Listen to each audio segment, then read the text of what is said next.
Ang akala ko sapat na ang 20 taon ng pagsisilbi para ituring akong pamilya. Pero sa isang iglap sa gitna ng malakas na ulan sa Baguio, itinapon ako ni Joaquin na parang isang maruming basahan.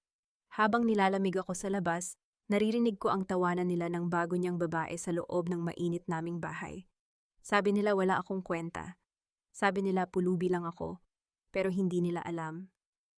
Ako ang nawawalang anak ng mga Dizon, at sa pagbabalik ko kukunin ko ang lahat, pati ang hininga ng kanilang kayabangan. Sino nga ba ang tunay na talunan? Huwag kang mainip, Mama. Konting tiis na lang at tuluyan na nating mapapalayas ang babaeng iyan sa mansyong ito. Napapirma ko na siya sa lahat ng kailangang dokumento. Masyado siyang mangmang at sunod-sunuran para basahin ang maliliit na letra sa huling pahina. Pagkatapos ng gabing ito, itatapon ko na siya pabalik sa kalsada kung saan ko siya pinulot. Doon siya nararapat sa putikan. Ang boses ni Joaquin ay malamig pa sa hanging amihan na humahampas sa labas ng kanilang bahay sa Baguio. Sa kabilang dako ng makapal na pintong gawa sa Nara, nakatayo si Mariket. Hawak niya ang isang tray ng mainit na kare-kare, ang paboritong putahe ng kanyang asawa. 4 na oras niyang hinalo ang sarsatiniyak na perpekto, ang pagkakasangag ng mani, at pinili ang pinakamalambot na bahagi ng karne. Ngayong gabi ang kanilang ika-20 anibersaryo ng kasal. Ang suot niyang bestido ay ang luma, ngunit maayos pa niyang damit na itinago niya para sa espesyal na pagkakataong ito. Ngunit ang bawat salitang lumabas sa bibig ni Joaquin ay tila mga piraso ng bubog na pumasok sa kanyang pandinig at bumaon ng malalim sa kanyang puso. Siguraduhin mo lang, Joaquin, sagot ni Doña Imelda ang kanyang biyenan na may tono ng pandidiri. 20 taon ko nang tinitiis ang amoy ng probinsyanang yan sa pamamahay ko. Hindi ko alam kung paano mo nakakayang katabi sa higaan ang isang babaeng walang ibang alam gawin kundi ang magsilbi na parang katulong. She's a disgrace to the Salcedo name. Mabuti na lang at nakuha mo na ang gusto nating pirma para sa ports logistics deal. Now we don't need that peasant anymore. Nanigas ang buong katawan ni Mariket. Ang tray na hawak niya ay unti-unting bumigat, tila naging isang dambuhalang bato na nagbabantang dumiin sa kanyang dibdib. Naramdaman niya ang init ng sarsa na tumatapon sa kanyang mga daliri, ngunit wala siyang maramdamang hapdi ng paso. Ang tanging nararamdaman niya ay ang unti-unting pagguho ng mundo na binuo niya sa loob ng 2 dekada. 20 taon ng pagtitiis ng pagsasabi ng Opo Mama sa bawat pang-alipusta, ng pagpapanatili ng ngiti sa harap ng mga bisita, habang siya ay tinatrato na parang hangin sa sarili niyang tahanan. Ang lahat ng iyon ay bahagi lamang pala ng isang masalimuot na plano. Dahan-dahang uminit ang kanyang mga mata. Hindi ito ang iyak ng isang taong nagmamakaawa. Ito ang iyak ng isang pusong namamatay. Ang kanyang lalamunan ay nanikip tila may nakabara na hindi niya malunok. Ang bawat tibok ng kanyang puso ay naging isang masakit na paalala ng kanyang kamangmangan. Paano niya hindi napansin? Paano niya hinayaang ang pag-ibig ay maging piring sa kanyang mga mata? Dahan-dahan niyang ibinaba ang tray sa maliit na mesa sa labas ng silid. Ang bawat galaw niya ay tila automatiko, tila ang kanyang kaluluwa ay humiwalay na sa kanyang katawan. Tumalikod siya at naglakad patungo sa kanilang silid. Bawat hakbang ay parang paglalakad sa ibabaw ng mga pako. Sa loob ng silid nakita niya ang kanilang wedding photo na nakasabit sa dingding. Doon mukha silang masaya. Doon mukhang totoo ang ngiti ni Joaquin. Ngunit ngayon ang larawang iyon ay tila isang malaking kasinungalingan na nakangisi sa kanya. Pumasok si Joaquin sa silid makalipas ang ilang minuto. Wala itong bakas ng konsensya sa mukha. Ngumiti pa ito sa kanya, ang nangiting dati ay nagpapakaba sa kanyang puso. Ngunit ngayon ay nagdudulot lamang ng matinding pagsusuka. Mariket, ayos ka lang ba? Bakit hindi ka pa nakabihis? I thought we were going to have a quiet dinner, sabi ni Joaquin habang nagtatanggal ng kurbata. Ang kanyang tono ay puno ng pagkukunwari, isang sining na perpekto niyang nakuha sa loob ng maraming taon. Tumingin si Mariket sa kanya. Sa unang pagkakataon sa loob ng 20 taon, hindi yumuko si Mariket. Tinitigan niya ang asawa sa mga mata, ang mga matang puno ng pagtataksil. Narinig ko kayo ni Mama Joaquin, mahinang sabi niya. Ang kanyang boses ay nanginginig ngunit may talim na hindi pa naririnig ni Joaquin kailanman. Tumigil si Joaquin sa kanyang ginagawa. Ang ngiti sa kanyang labi ay unti-unting naglaho, pinalitan ng isang malamig at mapang-uyam na ekspresyon. Ang maskara ay tuluyan ng nahulog. Narinig mo pala. Well, that saves me the trouble of explaining. Hindi ko na kailangang magpanggap na gusto ko ang luto mo o ang presensya mo. Naglakad si Joaquin palapit sa kanya, bawat hakbang ay puno ng pananakot. You know, Marikit, you should be grateful. Binigyan kita ng 20 taon sa loob ng mansyong ito. Naranasan mong maging isang Salcedo kahit sa pangalan lang. Pero tapos na ang palabas. Nakapirma ka na sa waiver. Lahat ng ari-ariang akala mo ay sa akin lang at kay mama. You have nothing. You are nothing. Bakit, Joaquin pa? Tanong ni Marikit, ang bawat salita ay may kasamang pait. Minahal kita. Ibinigay ko ang buhay ko sa pamilyang ito. I treated your mother like my own. Bakit kailangang ganito? Humalakhak si Joaquin, isang tunog na tila galing sa ilalim ng lupa. Pag-ibig, Marikit, don't be so naive. Ang pag-ibig ay para sa mga taong may kaya. Ang mga tulad mo ay ginagamit lang. You were just a tool, a very convenient tool. And now tools that are broken or no longer needed are thrown away. Biglang bumukas ang pinto at pumasok si Doña Imelda. Hawak niya ang isang maliit na maleta, ang maletang dala ni Marikit noong unang araw niyang pumasok sa mansyon. Inihagis ito ni Imelda sa paanan ni Marikit. Layas, matigas na sabi ng matanda. Ayaw ko nang makita ang pagmumukha mo rito kahit isang segundo pa. The guards are waiting to escort you out. At huwag mong susubukang kumuha ng kahit anong gamit na hindi sa iyo, baka ipakulong kita sa pagnanakaw.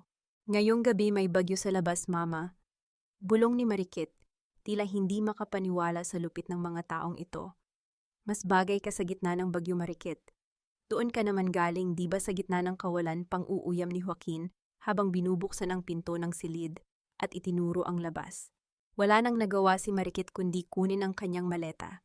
Habang naglalakad siya sa pasilyo, nakita niya ang mga katulong na dati ay kasama niya sa kusina. Nakayuko sila, hindi makatingin sa kanya, marahil ay sa takot o sa awa. Ngunit wala nang halaga ang awa sa sandaling ito. Pagdating sa malaking gate ng mansyon, marahas siyang itinulak palabas ng mga security guard. Ang malakas na ulan ay agad na bumasa sa kanyang manipis na damit. Ang lamig ng bagyo ay tumagos sa kanyang mga buto, ngunit mas matindi ang lamig na nananalaytay sa kanyang puso. Narinig niya ang malakas na tunog ng pagsasara ng gate, isang tunog na tila naghihiwalay sa kanyang nakaraan at sa kanyang madilim na hinaharap. Nakatayo siya sa gitna ng kalsada, walang payong, walang pera, at walang matuluyan. Ang tanging bitbit niya ay ang kanyang maleta at ang isang malalim na sugat na hinding-hindi na maghihilom. Napaluhod siya sa basang semento, ang kanyang mga hikbi ay nalunod sa ingay ng kulog at patak ng ulan. Diyos ko, ano ang nagawa kong masama para maranasan ito? Sigaw niya sa kanyang isipan. Sa gitna ng kanyang pag-iyak, biglang lumiwanag ang paligid dahil sa ilaw ng isang sasakyang paparating. Huminto ang isang itim at mamahaling kotse sa kanyang tapat. Dahan-dahang bumaba ang bintana nito at isang matandang lalaki na may seryosong mukha ang tumingin sa kanya. Mawalang galang na, ma'am, sabi ng lalaki. Kayo ba si Marikit Dizon? Natigilan si Marikit. Dizon Salcedo po ang apelido ko. Umiling ang matanda at sa kanyang mga mata ay makikita ang isang halo ng lungkot at galang. Hindi po, ma'am, higit 20 taon po namin kayong hinanap. Ako si Attorney Ramos at nandito ako para ibalik sa inyo ang lahat ng nararapat sa inyo. Napatingin si Marikit sa mansyong nakatayo sa tuktok ng burol, ang mansyong bago lang ay nagtapon sa kanya. Ang kanyang luha ay humalo sa ulan, ngunit sa pagkakataong ito may kasama itong kakaibang pakiramdam. Isang tanong ang paulit-ulit na bumabalot sa kanyang isipan habang pinagmamasdan ng itim na sasakyan. Sino nga ba talaga si Marikit Dizon at bakit siya hinahanap ng isang taong tila galing sa mundo ng mga makapangyarihan? Diyan ka nararapat, Marikit. Sa putikan kasama ng mga basurang tulad mo. Ang tinig ni Joaquin ay muling bumasag sa katahimikan ng gabi, mas masakit pa kaysa sa hagupit ng hangin sa Baguio. Mula sa itaas ng balkonahe ng mansyon, pinapanood niya ang kanyang asawa na basang-basa sa ulan. Kasunod nito, isang tumpok ng mga damit at gamit ang inihagis mula sa itaas. Ang mga lumang bestido ni Marikit, ang kanyang mga kupasing tsinelas, at ang iilang alaala ng kanyang nakaraan ay bumagsak sa maputik na kalsada. Ang bawat piraso ng telang sumasayad sa putik ay tila bahagi ng pagkatao ni Marikit na niyuyurakan at dinudumihan ng pamilyang kanyang pinaglingkuran ng tapat. Joaquin, mawa ka, kahit bukas na lang, kahit hanggang tumila lang ang ulan, pagsusumamo ni Marikit. Ang kanyang boses ay nanginginig, halos malunod sa ingay ng kulog. Ang kanyang mga kamay ay mabilis na kumilos, para pulutin ang isang maliit at lumang locket na nahulog sa putikan, ang tanging alaala niya sa kanyang mga magulang na matagal na niyang hindi nakikita. Pinunasan niya ito gamit ang kanyang basang palad, ngunit lalo lamang itong nabahira ng dumi tulad ng kanyang kasalukuyang kalagayan. Isang pamilyar na boses ng babae ang narinig mula sa likuran ni Joaquin. Lumitaw si Nicole, ang babaeng matagal na palang itinatago ng kanyang asawa. Nakabalot si Nicole sa isang mamahaling silk robe, may hawak na baso ng alak, at may mapang-uyam na ngiti sa kanyang mga labi. "Huwag ka nang mag-eskandalo rito, Marikit. Masyado nang nakakaawa ang itsura mo. You look like a drowned rat. Isipin mo na lang na ito ang bayad sa lahat ng libreng pagkain at tulog na ibinigay sa iyo ng mga Salcedo sa loob ng 20 taon. Ang halakhak ni Nicole ay humalo sa tunog ng ulan, isang matalim na tunog, na tila humihiwa sa natitirang dignidad ni Marikit. Tumingin si Marikit sa itaas, naghahanap ng kahit katiting na awa sa mga mata ni Joaquin, ngunit ang nakita niya ay ang parehong lamig na nararamdaman niya mula sa ulan. Ang lalaking minahal niya, ang lalaking ipinaglaban niya, laban sa lahat, ay siya palang kukuha ng lahat sa kanya. Layas na, muling sigaw ni Joaquin bago tuluyang isara ang pinto ng balkonahe. Ang marahas na tunog ng pagsasara ng salamin ay tila isang hatol na wala nang balikan.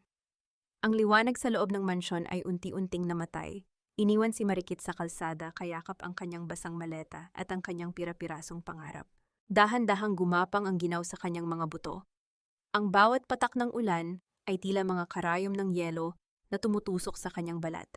Naalala niya ang bawat umaga na gumigising siya ng maaga para ipagluto ang pamilya, ang bawat gabi na hinihintay niyang umuwi si Joaquin kahit madaling araw na, at ang bawat pagkakataon na tinanggap niya ang masasakit na salita ni Doña Imelda para lamang mapanatili ang kapayapaan. Ang lahat ng iyon ay itinapon na parang basura sa kanal. Sa gitna ng kanyang kawalan ng pag-asa, muling lumapit ang itim na sasakyan na kanina pa nakahinto sa kanyang tapat. Bumukas ang pinto sa likuran at lumabas si Attorney Ramos, hawak ang isang malaking payong. Naglakad ito patungo sa kanya ng may pag-iingat, tila natatakot na baka tuluyan nang mabasag ang babaeng nasa harap niya. "Ma'am Marikit, kailangan nating umalis dito. Mapanganib ang lamig para sa inyo."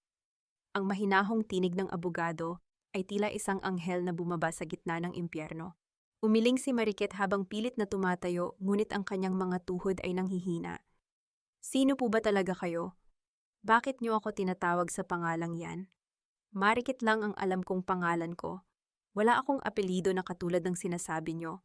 Marikit Dizon po ang tunay ninyong pangalan, ma'am." Sagot ni Attorney Ramos habang inaalalayan siyang tumayo. "Kayo ang nag-iisang tagapagmana ng Dizon Shipping Line sa Cebu. 20 taon kaming nanalangin na mahanap kayo. Ang inyong ama, bago siya pumanaw, ay walang ibang hiniling kundi ang makita kayong muli." "Ang aking ama," bulong ni Marikit. Ang salitang ama ay tila isang banyagang tunog sa kanyang dila, ngunit nagdulot ito ng isang kakaibang init sa kanyang dibdib. Isang imahe ng isang lalaking may mabait na ngiti ang biglang sumagi sa kanyang isipan, isang alaala mula sa kanyang kabataan na matagal na niyang ibinaon. Bago pa man siya makasagot, naramdaman ni Marikit ang pag-ikot ng paligid. Ang ilaw ng sasakyan ay tila naging malabong mantsa na lamang.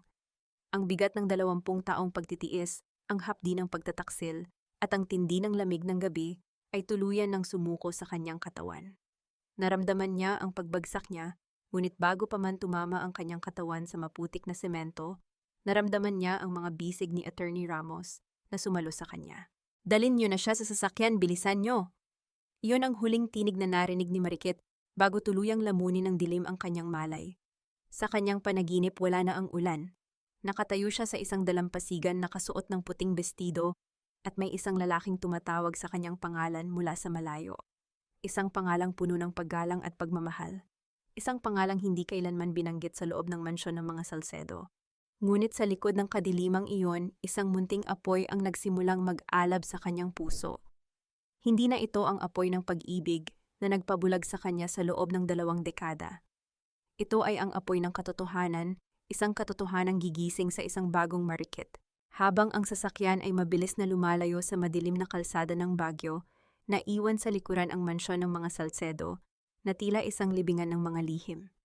Hindi nila alam ang babaeng itinapon nila sa putikan, ay ang siya ring kukuha ng lahat ng kanilang kinatatayuan. Ang init ng sikat ng araw na tumatagos sa malalaking bintana, ang unang gumising sa diwa ni Marikit. Ngunit hindi ito ang init ng araw sa Baguio, na madalas ay may kasamang ginaw. Ito ay isang malambot at nakakaaliw na init. Dahan-dahan niyang iminulat ang kanyang mga mata at ang puting kisame na may mga eleganteng disenyo ang bumungad sa kanya. Hindi ito ang kisame ng maliit at madilim na silid na ibinigay sa kanya sa mansyon ng mga Salcedo.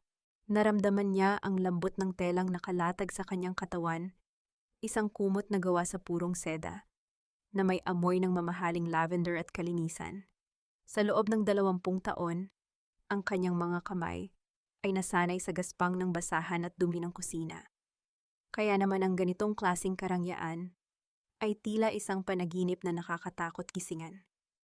Nasaan ako bulong niya? Ang kanyang boses ay paos, tila may mga tinik pa ring nakabara sa kanyang lalamunan mula sa pagsigaw sa gitna ng bagyo kagabi. Nasa ligtas kayong lugar, Senyorita Marikit. Napalingon siya sa gilid at nakita ang isang lalaking may katandaan na maayos ang suot na suit at may hawak na ilang mga folder. Si Attorney Ramos. Nakatayo ito malapit sa isang lamesang puno ng mga prutas at bulaklak. Ang pagtawag nito sa kanya ng Senyorita ay nagdulot ng isang kaba sa kanyang dibdib, isang titulong kailanman ay hindi niya inakalang maikakabit sa kanyang pangalan. Attorney Ramos, totoo ba ang lahat ng ito? O baka namatay na ako sa gitna ng ulan at ito ang langit? Ang tanong ni Marikit ay puno ng pait.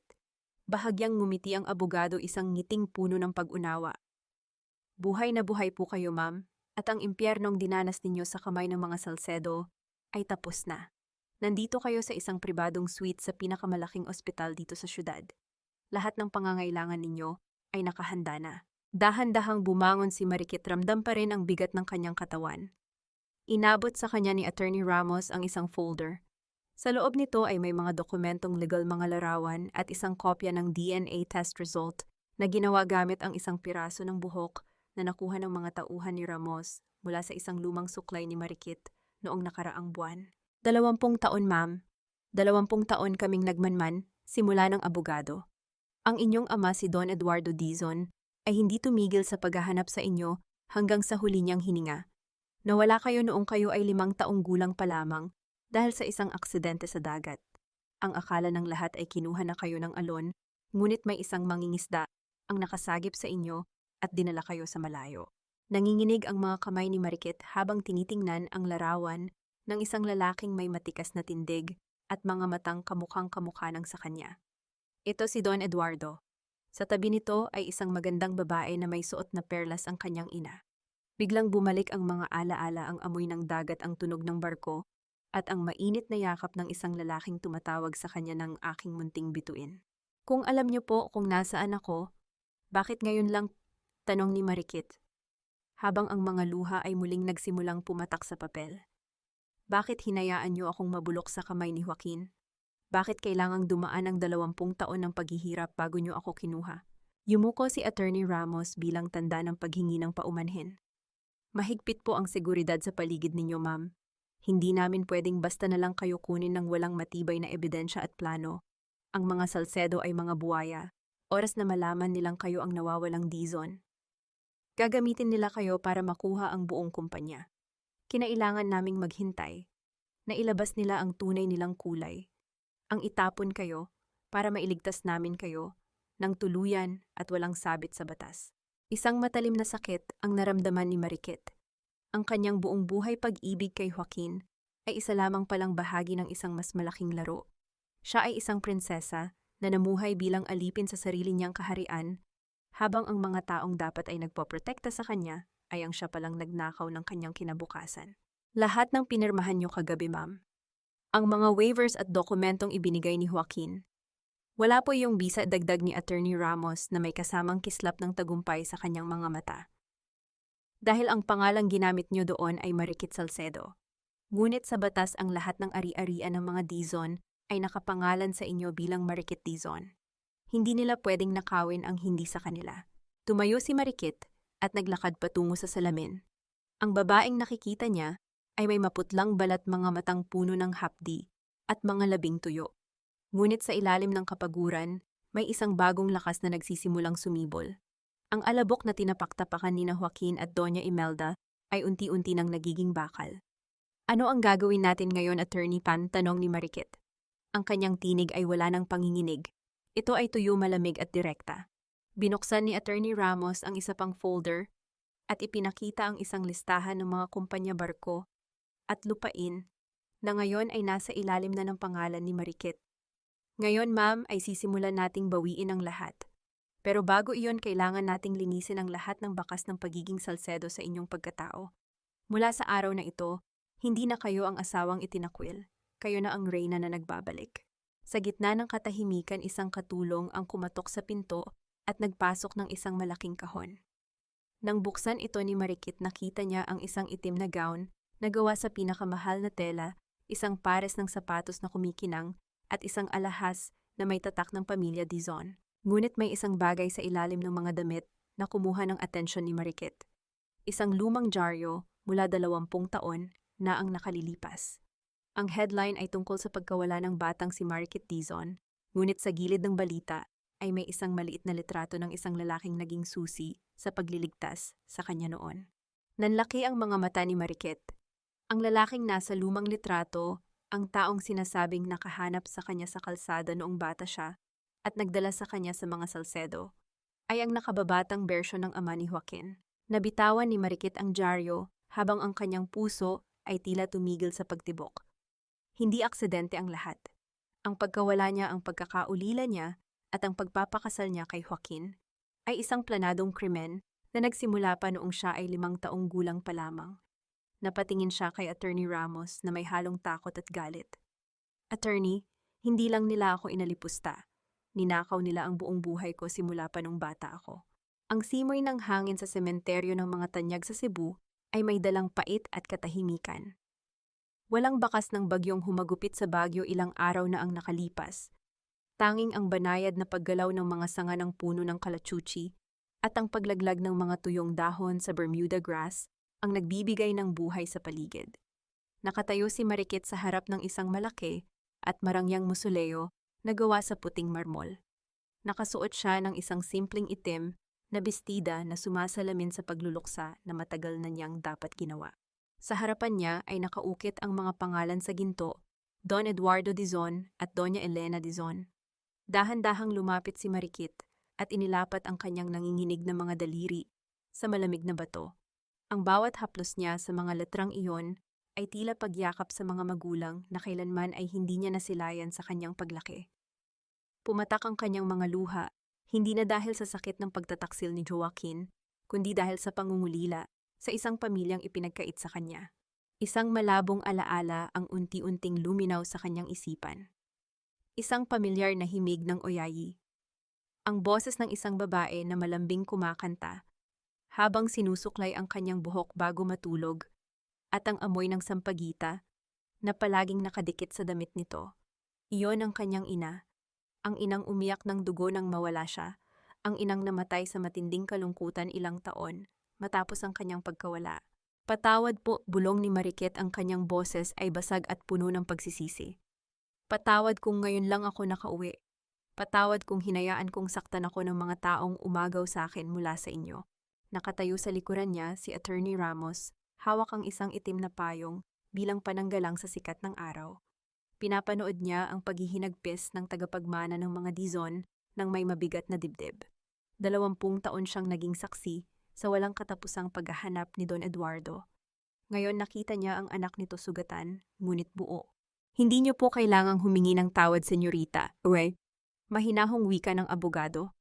Kayo ang biktima rito. Sila ang dapat magbayad sa lahat ng luhang idinulot nila sa pamilyang ito. Pinunasan ni Marikit ang kanyang mga pisngi. Ang kalungkutan sa kanyang mga mata ay unti-unting napalitan ng isang malamig at tahimik na galit. Humarap siya kay Attorney Ramos. Ipaliwanag niyo sa akin, Attorney. Gusto kong malaman ang buong katotohanan. Gaano katagal nilang plinano ito? Bakit kailangan nilang sirain ang buhay ko para sa kayamanan? Bumuntong hininga ang matanda at inayos ang kanyang salamin. Ang ama ni Joaquin, si Don Arturo Salcedo, ay dating kasosyo ng inyong ama sa negosyo. ngunit nabaon siya sa utang dahil sa sugal at maling pamumuhunan. Nang mangyari ang aksidente sa barko, kung saan kayo nawala, isa sa mga tauhan ni Arturo ang nakakita sa inyo sa dalampasigan. Sa halip na ibalik kayo kay Don Eduardo, itinago kayo ni Arturo sa isang malayong probinsya. Napapikit si Marikit ng mariin, pilit na nilalabanan ang pagduwal dahil sa sobrang pandidiri sa pamilyang itinuring niyang sarili. Ang utang na loob na palaging isinusumbat ni Doña Imelda sa kanya, ang pagligtas di umano sa kanya mula sa pagiging patay gutom, ay isa palang malaking kasinungalingan upang pagtakpan ang kanilang krimen. Sila ang lumikha ng kanyang pagdurusa upang sila rin ang magmukhang tagapagligtas. Hinintay nilang lumaki kayo. Pagpapatuloy ni Attorney Ramos, ang kanyang tono ay lalong naging seryoso. At nang sapat na ang inyong edad, ipinakilala nila si Joaquin sa inyo. Alam nilang uhaw kayo sa pagmamahal at pamilya, kaya madali kayong nahulog sa kanyang mga matatamis na salita. Ang kasal ninyo ay isang legal na hakbang para makuha ang mga ari-arian sakaling ideklara kayong buhay. Dahil ayon sa lumang testamento, ang asawa ang may karapatang mamahala sa inyong yaman kung wala kayong kakayahan. Kaya ba lagi akong pinapamukha ni Doña Imelda na bobo at walang kwenta? Para patuloy akong umasa kay Joaquin, para isipin kong wala akong kakayahang tumayo sa sarili kong mga paa. Ang boses ni Marikit ay tumalim. Ang bawat piraso ng puzzle ay kusang nagtugma. Ang pang-aabuso sa emosyon, ang pagbabawal sa kanyang mag-aral o magtrabaho, ang pagkulong sa kanya sa kusina, lahat ng iyon ay para sirain ang kanyang kumpiyansa at panatilihin siyang sunod-sunuran. Inilabas ni Attorney Ramos ang isang kayumangging sobre mula sa kanyang itim na briefcase at inabot ito kay Marikit. May isa pa kayong dapat malaman, senyorita. Nakuha namin ito mula sa isang dating tagapamahala ng pamilya Salcedo na hindi nila nabayaran ng tama. Nanginginig ang mga kamay na binuksan ni Marikit ang sobre. Sa loob nito ay ilang pahina ng mga lumang sulat at isang kopya ng isang pribadong kontrata. Binasa niya ang unang pahina. Ito ay isang sulat kamay ni Joaquin na may petsa 2 buwan bago sila magkita noong unang panahon. Nakasulat doon, "Mama, nakuha ko na ang tiwala ng bata. Napakadali niyang utuin.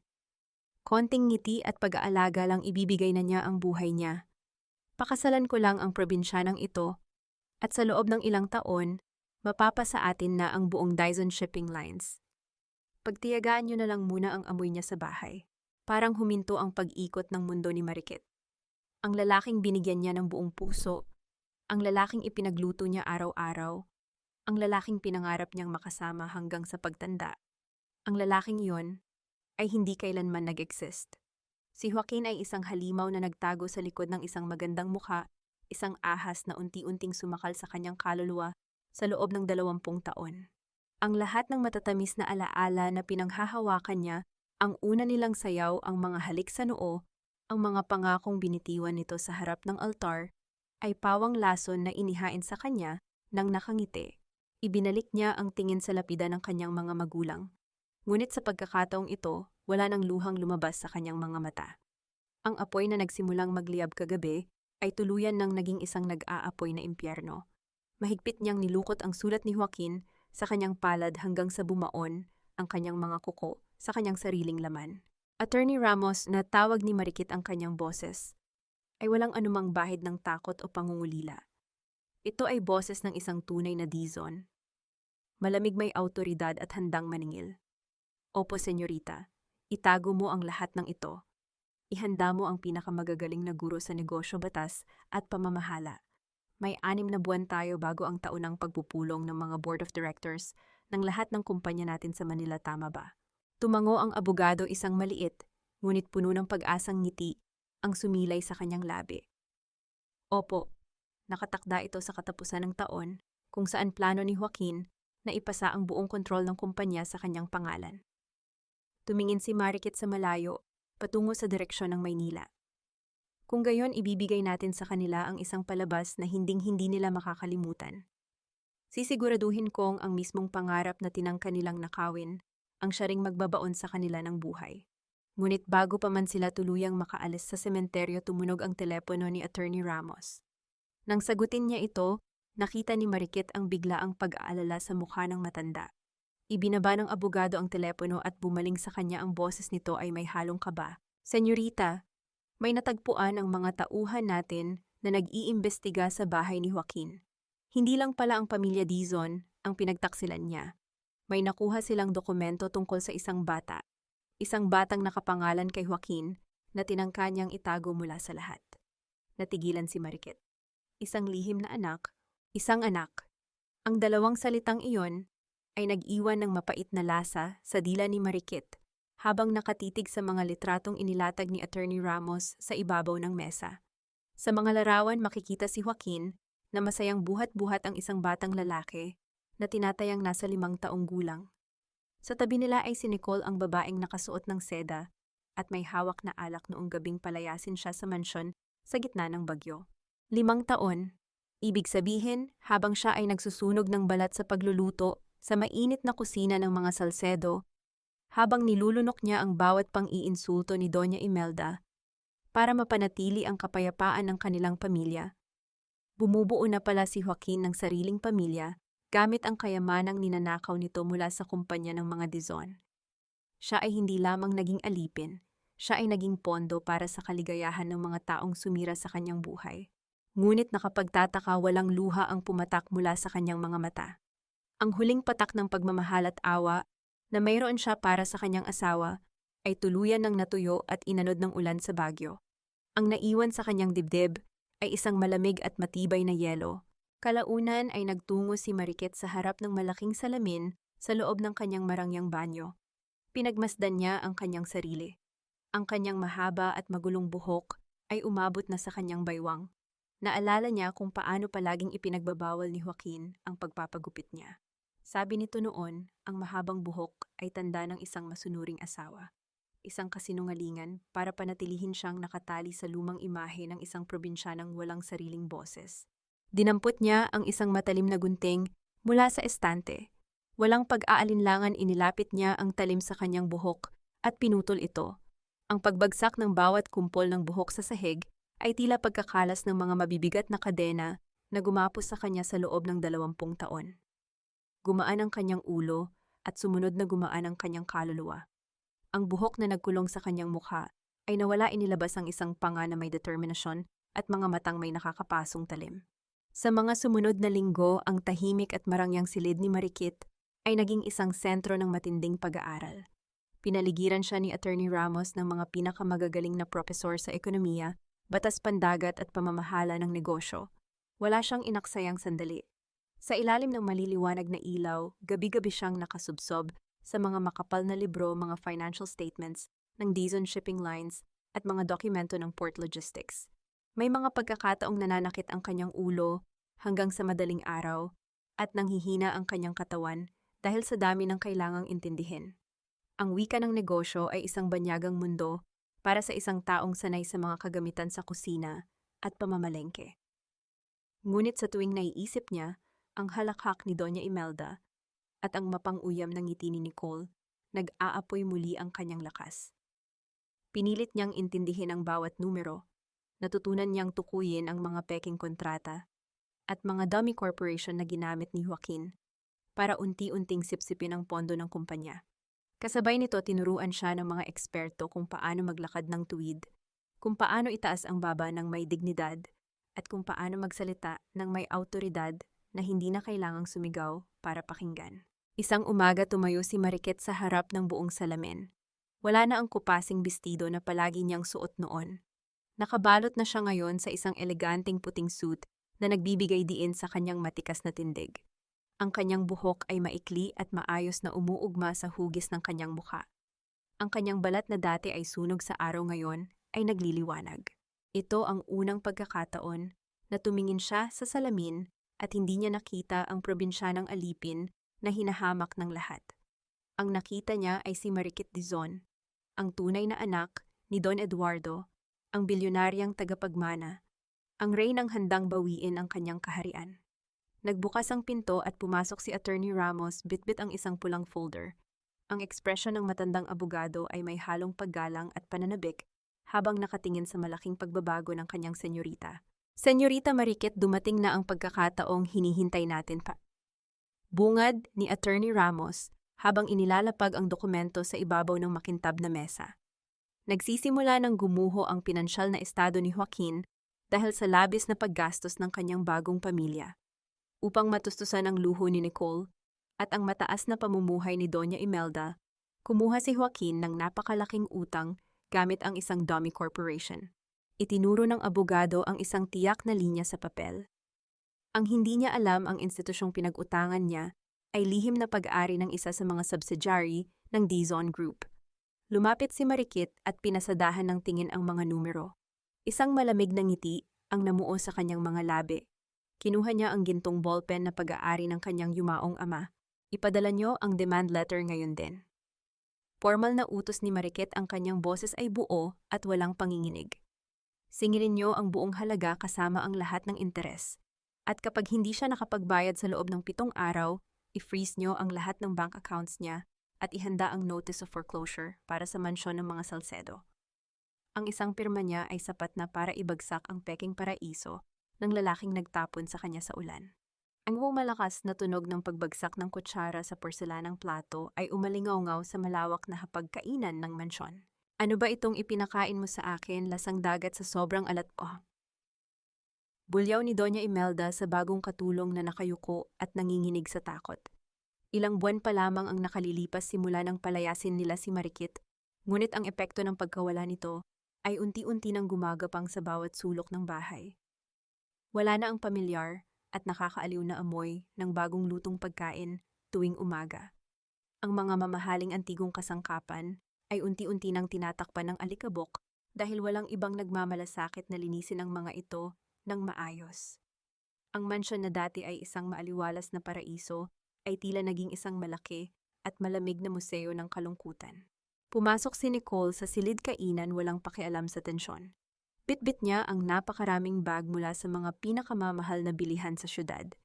Ang bawat hakbang ng kanyang matataas na takong ay nag-iiwan ng bakas ng putik sa malinis sanang alpombra. Oh, mama, masyado kayong na-stress sa mga walang kwentang katulong na yan. Tanggalin niyo na lang at kumuha ng bago, nakangiting wika nito habang inilalapag ang mga kahon ng bagong alahas at damit sa ibabaw ng hapag. Deserve nating mag-relax. 5 taon din akong nagtago sa anino ng probinsyanang iyon. Ngayon oras na para maranasan ko ang tunay na buhay ng isang Salcedo. Tinitigan ni Imelda ang mga pinamili ng babae, isang matalim na pag-ikot ng mga mata ang patagong ginawa ng matanda. Kahit kailan ay hindi gumastos ng ganyan si Marikit. Hindi humingi ng kahit anong pabuya ang dating manugang kapalit ng walang humpay nitong pagsisilbi. Ngunit piniling manahimik ni Doña Imelda. Para sa kanya si Nicole ang ina ng kanyang nag-iisang apo at ang pamilya Salcedo ay may sapat na yaman mula sa kumpanya ng mga Dizon para tustusan ang anumang luho. O iyon ang akala niya. Ang mabigat na pagbukas ng pinto sa unahan ay nagpahinto sa pag-uusap ng dalawa. Pumasok si Joaquin. Ang kanyang formal na kasuotan ay gusot, ang kanyang buhok ay magulo at ang kanyang mukha ay pinagsakluban ng langit at lupa. Wala ang nakasanayan nitong mayabang na ngiti at mataas na tindig. Ang kanyang mga hakbang ay mabigat at tila hinihila pababa ng isang hindi nakikitang kadena. Lumapit si Nicole at pinalibot ang mga braso sa leeg ng asawa. Babe, tamang-tama ang dating mo. Kailangan ko ng karagdagang pondo para sa birthday party ng anak natin next week.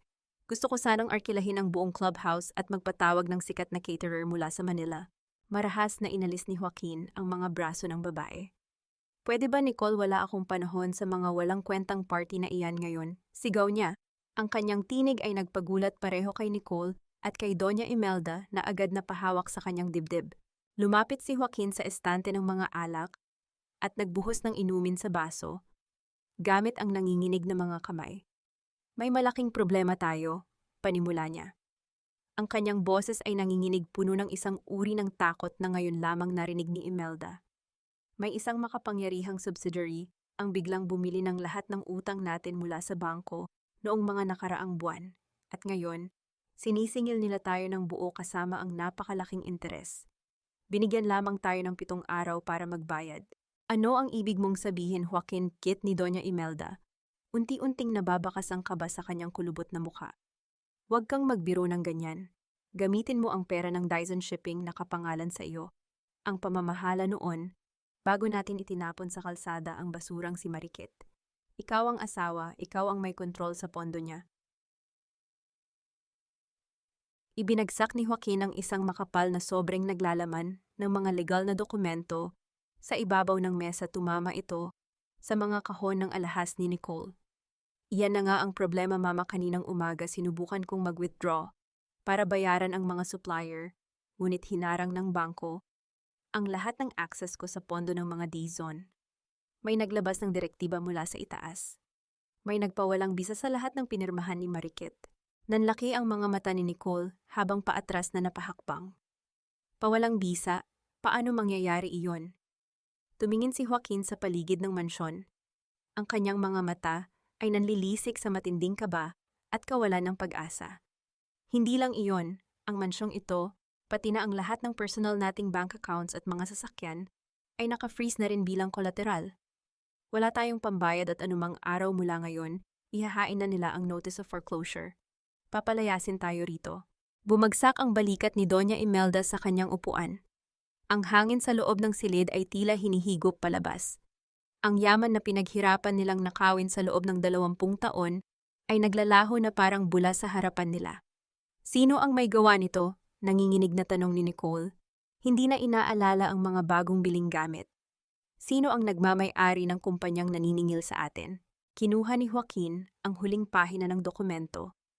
Ang kanyang mga kamay ay patuloy sa panginginig habang binabasa ang pangalan ng nakapirma sa ibaba. Ang pangalan ng taong unti-unting sumasakal sa kanilang pamilya.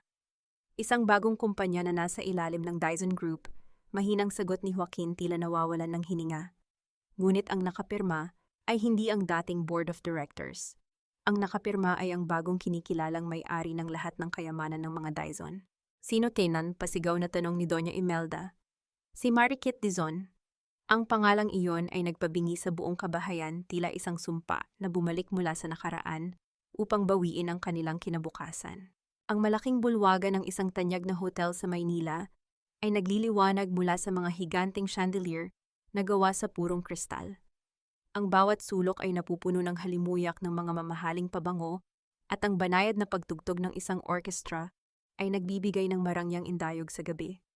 Ito ang taunang charity ball para sa mga pinakamakapangyarihang negosyante sa bansa, isang lugar kung saan ang mga kasunduan ay hindi ginagawa sa loob ng opisina, kundi sa pagitan ng mga baso ng alak at huwad na mga ngiti. Sa isang madilim na bahagi ng bulwagan, nakatayo si Joaquin. Ang kanyang mamahaling tuxedo ay hindi sapat upang itago ang panginginig ng kanyang mga kamay. Pumunta siya roon hindi para magbigay ng donasyon, kundi para maghanap ng bagong biktima, isang mamumuhunan na sapat ang yaman upang isalba ang pamilya Salcedo mula sa napipintong pagbagsak. Ang bawat paglapit niya sa mga kilalang negosyante ay nauuwi sa pag-iwas ng mga ito. Kumalat na ang balita sa buong Maynila.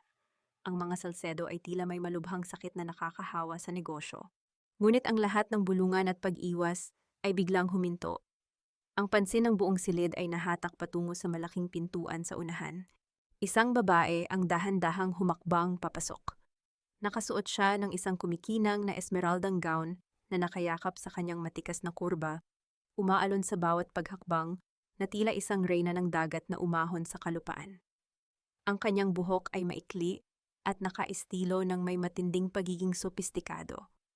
Ngunit ang pinakamakapukaw pansin sa kanya ay ang itim na maskarang gawa sa pinungpuntas at maliliit na brilyante na tumatakip sa kalahati ng kanyang mukha. Ang babaeng ito ay walang iba kundi si Mariket. Sa ilalim ng maskara, pinagmasdan ni Mariket ang mga taong nakapaligid sa kanya. 20 taon siyang itinago sa kusina, pinaniwalang wala siyang puwang sa ganitong uri ng mundo. Ngunit ngayon sila ang nakatingala sa kanya. Pinag-aralan niya ang bawat kilos ng mga taong ito at alam niyang sa gabing ito, siya ang may hawak ng lahat ng baraha. Hindi nagtagal dumapo ang paningin ni Mariket sa isang pamilyar na bulto. Si Joaquin. Ang asawang nagtapon sa kanya sa ulan ay nakatingin sa kanya nang hindi kumukurap, tila isang aso na nakakita ng isang pirasong karne. Naramdaman ni Mariket ang pag-ikot ng kanyang sikmura sa matinding pandidiri, ngunit pinanatili niyang tahimik ang kalabog ng kanyang puso. Ito ang unang pagsubok sa kanyang bagong pagkatao. Lumapit si Joaquin, dala ang natitirang kayabangan at ang pamilyar niyang matamis na ngiti. Inayos nito ang kanyang kurbata at huminto sa harap ni Mariket. "Good evening, I don't think we've been introduced," Panimula ni Joaquin ang boses nito ay pilit na pinatatamis upang magpanggap na maginoo. I am Joaquin Salcedo, at hindi ko maiwasang mapansin na ikaw ang pinakamagandang panauhin sa gabing ito kahit pa nakatago ang iyong mukha. Tinitigan siya ni Mariket. Ang mga mata ni Joaquin ay puno ng pagnanasa at pagkahumaling sa yaman na nakikita niya sa esmeraldang gown. Ni Katiting ay wala itong pagkakakilanlan sa babaeng minsan itong tinawag na asawa. Ganito pala kababaw ang lalaking minahal niya ng 2 dekada. Isang karangalan, Mr. Salcedo, sagot ni Mariket. Ibinaba niya ang tono ng kanyang boses, ginawa itong mas malamig, at walang anumang bakas ng probinsyanang punto. Naririnig ko ang pangalan ng pamilya ninyo sa mga balita. Isang mabilis na paglunok ang ginawa ni Joaquin pilit, na pinagtatakpan ng kaba sa pagkakabanggit ng kanyang pamilya. Rumors. The business world is full of jealous people trying to bring successful families down. Kung mamarapatin mo, maaari ba kitang maisayaw? Or at least, can I get your name? Nandito ako para magmasid, hindi para makipagkaibigan. Malamig na tugon ni Mariket humahakbang ng palayo. Ngunit ang bawat pagtanggi niya ay tila mas lalong nag-apoy sa pagkagusto ni Joaquin. Sumunod ang lalaki, inilapit ang sarili ng bahagya upang maamoy ang mamahaling pabango ng babae. Wala itong alam na ang halimuyak na iyon ay ang mismong amoy ng kanyang pagkasira. Masyado kang misteryosa, patuloy ni Joaquin pilit na hinuhuli ang paningin ni Mariket. Your eyes, they look familiar. Parang nakita ko na ang mga matang iyan dati. May halong lungkot pero napakatapang. Isang mapait na ngiti ang sumilay sa mga labi ni Mariket sa ilalim ng maskara. Marami nang nakatingin sa akin ng ganyan, Mr. Salcedo. Siguro'y nakikita mo lang ang sarili mong pagkabigo sa mga mata ko. Bago pa man makasagot si Joaquin, isang nagmamadaling serbidor na may bitbit na mga baso ng alak ang aksidenteng bumangga sa balikat ni Mariket. Dahil sa mabilis na pag-iwas ng babae, sumabit ang manipis na laso ng maskara sa brotso ng kanyang damit. Naramdaman ni Mariket ang biglaang pagluwag ng buhol sa likod ng kanyang ulo. Dahan-dahang dumausdos ang maskarang puntas pababa sa kanyang mukha. Automatikong umabot ang kamay ni Joaquin upang saluhin ang nahuhulog na maskara. Sa isang napakaikling sandali, tuluyang nawala ang harang. Ang kumpletong mukha ni Mariket, kasama ang kanyang matatalim at mapanghusgang mga mata, ay bumungad sa liwanag ng mga chandelier, eksaktong nakatitig sa nanlalaking mga mata ni Joaquin. Sa isang iglap na tila huminto ang pag-ikot ng mundo, ang mukha ni Mariket ay tuluyang nalantad sa liwanag ng mga chandelier. Ang mga mata ni Joaquin ay nanlaki, tila nakakita ng isang aparisyon. Ang mapuputla nitong labi ay bahagyang nakaawang habang ang kanyang utak ay pilit na nag-uugnay sa imahe ng babaeng nasa harap niya at sa aliping itinapon niya sa ulan ilang buwan na ang nakalipas. Mariket, ang nanginginig na bulong ni Joaquin. Ang kanyang boses ay may halong takot at hindi makapaniwalang pagtataka. Ngunit walang bakas ng gulat o takot sa mukha ni Mariket. Sa halip na magpanik, isang malamig at makapangyarihang ngiti ang sumilay sa kanyang mga labi. Dahan-dahan niyang inangat ang kanyang kamay na napapalamutian ng isang mamahaling brilyanting singsing at ibinalik ang maskara sa kanyang mukha ng may matinding pino at formalidad. Sino si Mariket? Ang boses ni Mariket ay kasing lamig ng yelo. Ang kanyang Tagalog ay tuwid at walang bahid ng probinsyanang punto. Isa ba yan sa mga utang na tinatakbuhan mo, Mr. Salcedo? O isang babaeng sinira mo ang buhay para sa sarili mong pakinabang? Napaatras si Joaquin, pakiramdam niya ay binuhusan siya ng malamig na tubig. Hindi ito ang asawa niya. Ang Mariket na kilala niya ay laging nakayuko, laging nanginginig kapag tinititigan niya at hindi kailanman magsasalita ng ganito katuwid at kataray. Ang babaeng nasa harap niya ay isang reyna, samantalang ang asawa niya ay isang basahan. Pinilit ni Joaquin na kalmahin ang kanyang sarili, iniisip na baka pinaglalaruan lamang siya ng kanyang labis na stress sa mga utang. Bago pa man makapagsalita muli si Joaquin, pumagitna si Attorney Ramos. Ang matandang abogado ay nakasuot ng formal na suit at may dalang isang itim na briefcase. Mawalang galang na Mr. Salcedo, ngunit nahaharangan ninyo ang daan ng chairwoman's formal na pahayag ni Attorney Ramos. Natigilan si Joaquin nang marinig ang salitang chairwoman. Ang kumpanyang ito ang huling pag-asa ng kanyang pamilya. Napalitan ng matinding kasakiman at desperasyon ang pagkalito sa kanyang mga mata. Yumuko siya nang bahagya pilit na ibinabalik ang kanyang profesional na maskara. My apologies, Chairwoman. Pagod lang siguro ako. Kamukha niyo kasi ang isang taong kilala ko. Pagdadahilan ni Joaquin pilit nang ngumingiti. Attorney Ramos, natanggap ko ang inyong imbitasyon para sa isang investment deal. Handa na ang kumpanya ko para sa isang partnership. Tinignan ni Marikit si Joaquin mula ulo hanggang paa. Ang tinging iyon ay sapat na para maramdaman ng lalaki kung gaano siya kaliit. Hindi ako pumupunta rito para makipagkwentuhan, Mr. Salcedo. Kung gusto mo ng pondo para iligtas ang naghihingalo mong negosyo at ang bahay ninyo, sumunod ka sa akin. Naglakad si Marikit patungo sa isang pribadong silid sa ikalawang palapag ng hotel. Ang kanyang esmeraldang gown ay sumusunod sa bawat hakbang niya na parang alo ng dagat. Mabilis na sumunod si Joaquin parang isang asong gutom na susundan ang sinumang may hawak na pagkain. Sa loob ng tahimik na silid, inilatag ni Attorney Ramos ang mga dokumento sa ibabaw ng mahogany na mesa. Nakaupo si Marikit sa dulo, nakahalukip-kip pinapanood kung paano basahin ni Joaquin ang kasunduan. Ang kondisyon ay malinaw at walang awa. Magbibigay ang kumpanya ng malaking pondo upang mabayaran ang mga utang ng Salcedo Enterprises. Ngunit bilang kapalit, ang buong pamamahala ng kumpanya at ang mismong titulo ng mansyon ng mga Salcedo ay magiging collateral. Kapag hindi nabayaran ang unang hulog sa loob ng 30 araw, ang lahat ay mapupunta sa kamay ng pamunuan. Nakita ni Marikit ang panginginig ng mga daliri ni Joaquin habang hawak ang ballpen. Alam ng lalaki na ito ay isang bitag. Ngunit alam din ni Marikit na ang kayabangan at desperasyon ni Joaquin ang mismong magtutulak sa kanya sa bangin. Wala na itong ibang malalapitan. Walang ibang bangko ang tatanggap sa isang kumpanyang may bahid ng corruption at utang. Take it or leave it, Mr. Salcedo. Maraming ibang negosyong mas nararapat sa pera ko. Malamig na pagbabanta ni Marikit. Napakagat-labi si Joaquin, ang pawis sa kanyang noo ay nagsisimula ng tumulo. Sa huli, nanalo ang kanyang takot na mawalan ng luho. Mabilis niyang pinirmahan ang lahat ng pahina ng kontrata. Nang ibalik niya ang dokumento kay Attorney Ramos, nakahinga siya ng maluwag, iniisip na naisalba niya ang kanyang pamilya. Hindi niya alam na kakapirma niya lamang ng kanilang hatol na kamatayan. Habang nangyayari ang lahat ng ito sa kabilang dako ng Maynila, balot ng nakakabinging katahimikan ng mansyon ng mga Salcedo, nakaupo si Doña Imelda sa sala nag-iisa. Ang kadiliman ng bahay ay tila may sariling buhay na gumagapang sa mga pader. Wala na ang mga katulong na palaging nakahandang pagsilbihan siya. Ang hangin ay mabigat, puno ng kaba at hindi maipaliwanag na takot. Simula nang mawala ang yaman ng mga Dizon sa kanilang kamay, hindi na siya makatulog ng maayos. Palaging may bumubulong sa kanyang isipan mga alingaw-ngaw ng nakaraan. Biglang umilaw ang screen ng kanyang mamahaling telepono sa ibabaw ng mesa. Isang mensahe mula sa isang hindi kilalang numero.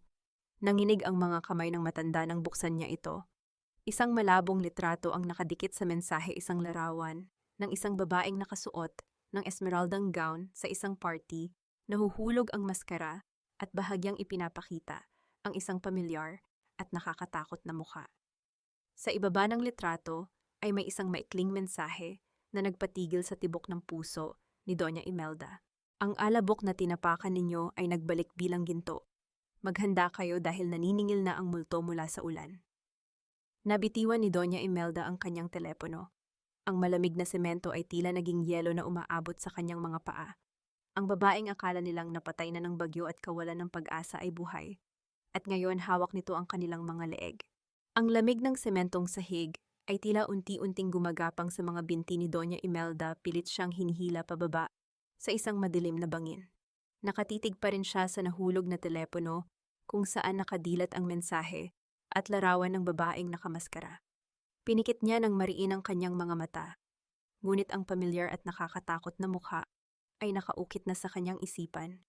Nag-aanyaya ng isang bangungot na matagal na niyang ibinaon sa limot. Tila bumalik ang kanyang gunita, 20 taon na ang nakalilipas. Nakita niya ang kanyang sarili sa isang madilim at masukal na probinsya, hawak ang isang maliit na batang babae na may mantsa ng putik sa magandang damit. Ang bata ay umiiyak ng walang patid, nagmamakaawang ibalik siya sa kanyang ama matapos ang aksidente sa barko. Ngunit sa halip na awa, isang matalim na sampal ang ibinigay ni Imelda sa bata. Sa kanyang panaginip, malinaw na malinaw ang pagbigkas niya ng mga salitang, "Ikaw ang magiging susi sa aming yaman. Kukunin namin ang lahat sa iyo." Ngunit biglang nagbago ang anyo ng umiiyak na bata. Naging ang babaeng nakasuot ng esmeraldang gown, unti-unting lumalaki at tinatakpan ang buong silid sinasakal si Imelda gamit ang mga matang nag-aapoy sa galit. Nabalik lamang ang diwa ni Imelda nang maramdaman niya ang pagtulo ng malamig na pawis sa kanyang noo. Humihingal siya, ang kanyang dibdib ay parang sasabog sa sobrang kaba. Hawak niya ang kanyang lalamunan na tila ba totoong sinakal siya ng multo ng kanyang nakaraan. Pumasok si Nicole sa sala, nakataas ang kilay at walang anumang bahid ng pag-aalala sa mukha. Nakasuot ito ng manipis na pantulog habang humihigop mula sa kanyang baso ng mamahaling kape. "Mama, bakit ba kayo humihingal dyan na parang inaatake sa puso? Nakakaistorbo kayo sa beauty sleep ko." Maarteng reklamo ng babae bago umupo sa malambot na sofa at inilipat ang channel ng telebisyon. Tiningnan ni Imelda si Nicole nang may matinding inis. Sa unang pagkakataon, isang mapait na realisasyon ang sumampal sa matanda. Si Marikit, kahit na itinuturing nilang mababang uri, ay palaging may nakahandang mainit na tsaa at tuwalya sa tuwing masama ang pakiramdam niya. Hindi kailanman nagreklamo si Marikit kahit madaling araw siyang gisingin para magmasahe ng kanyang sumasakit na binti. Etong si Nicole ay walang ibang alam kundi ang humingi ng pera at magpaganda habang ang buong bahay ay unti-unting nagiging kasing dumi ng kanilang mga budhi. Isang tahimik na pagsisisi ang namuo sa dibdib ni Imelda. Hindi dahil sa mahal niya si Marikit kundi dahil sa naging napakatanga niya para itapon ang isang napakikinabangang kasangkapan pabor sa isang pabigat. Sa kabilang banda sa loob ng malamig at madilim na opisina ng Salcedo Enterprises, nakasubsob si Joaquin sa tambak ng mga resibo at bayarin. Ang pondong nakuha niya mula sa investment deal sa hotel ay parang tubig na dumaan lamang sa kanyang mga palad. Agad itong naubos sa pagbabayad ng mga naunang malalaking utang upang hindi sila makulong, at ang natira ay kinuha ni Nicole para sa walang kwentang at marangyang birthday party ng kanilang anak. Ngayon papalapit na ang unang hulog para sa mismong investment na iyon at wala siyang maibayad. Ang interes ay lumulobo bawat araw, mas mabilis pa sa kakayahan niyang kumita. Kailangan niyang makausap ang chairwoman. Kailangan niyang magmakaawa para sa isang palugit. Kinuha niya ang opisyal na kontrata upang hanapin ang eksaktong address o numero ng subsidiary company na nagpautang sa kanila. Habang binabasa niya ang mga huling pahina ng dokumento, napansin niya ang isang maliit na selyo ng kumpanya na hindi niya nabigyan ng pansin noong gabi ng party dahil sa sobrang pagmamadali at pagkahumaling sa yaman ng babae. Inilapit niya ang pahina sa liwanag ng kanyang lampara. Ang mga mata niya ay dahan-dahang pinasadahan ang maliliit na letra na nakasulat sa ilalim ng logo. Ang kumpanyang pumirma bilang nagpautang ay ang MD Holdings. Pamilyar ang mga inisyal na iyon, ngunit hindi niya agad napagtanto hanggang sa mabasa niya ang susunod na linya. Dahan-dahang binasa ng kanyang nanginginig na mga labi ang buong detalye. A subsidiary of the Dizon Group of Companies. Ultimate Beneficial Owner, Marikit Dizon. Ang hanging bumabalot sa silid ay tila biglang nawala. Naramdaman ni Joaquin ang matinding pag-akyat ng dugo sa kanyang ulo hanggang sa manlabo ang kanyang paningin. Ang babaeng nakamaskara sa party, ang pamilyar na hugis ng mukha, ang mga matang puno ng paghusga, at ang malamig na boses.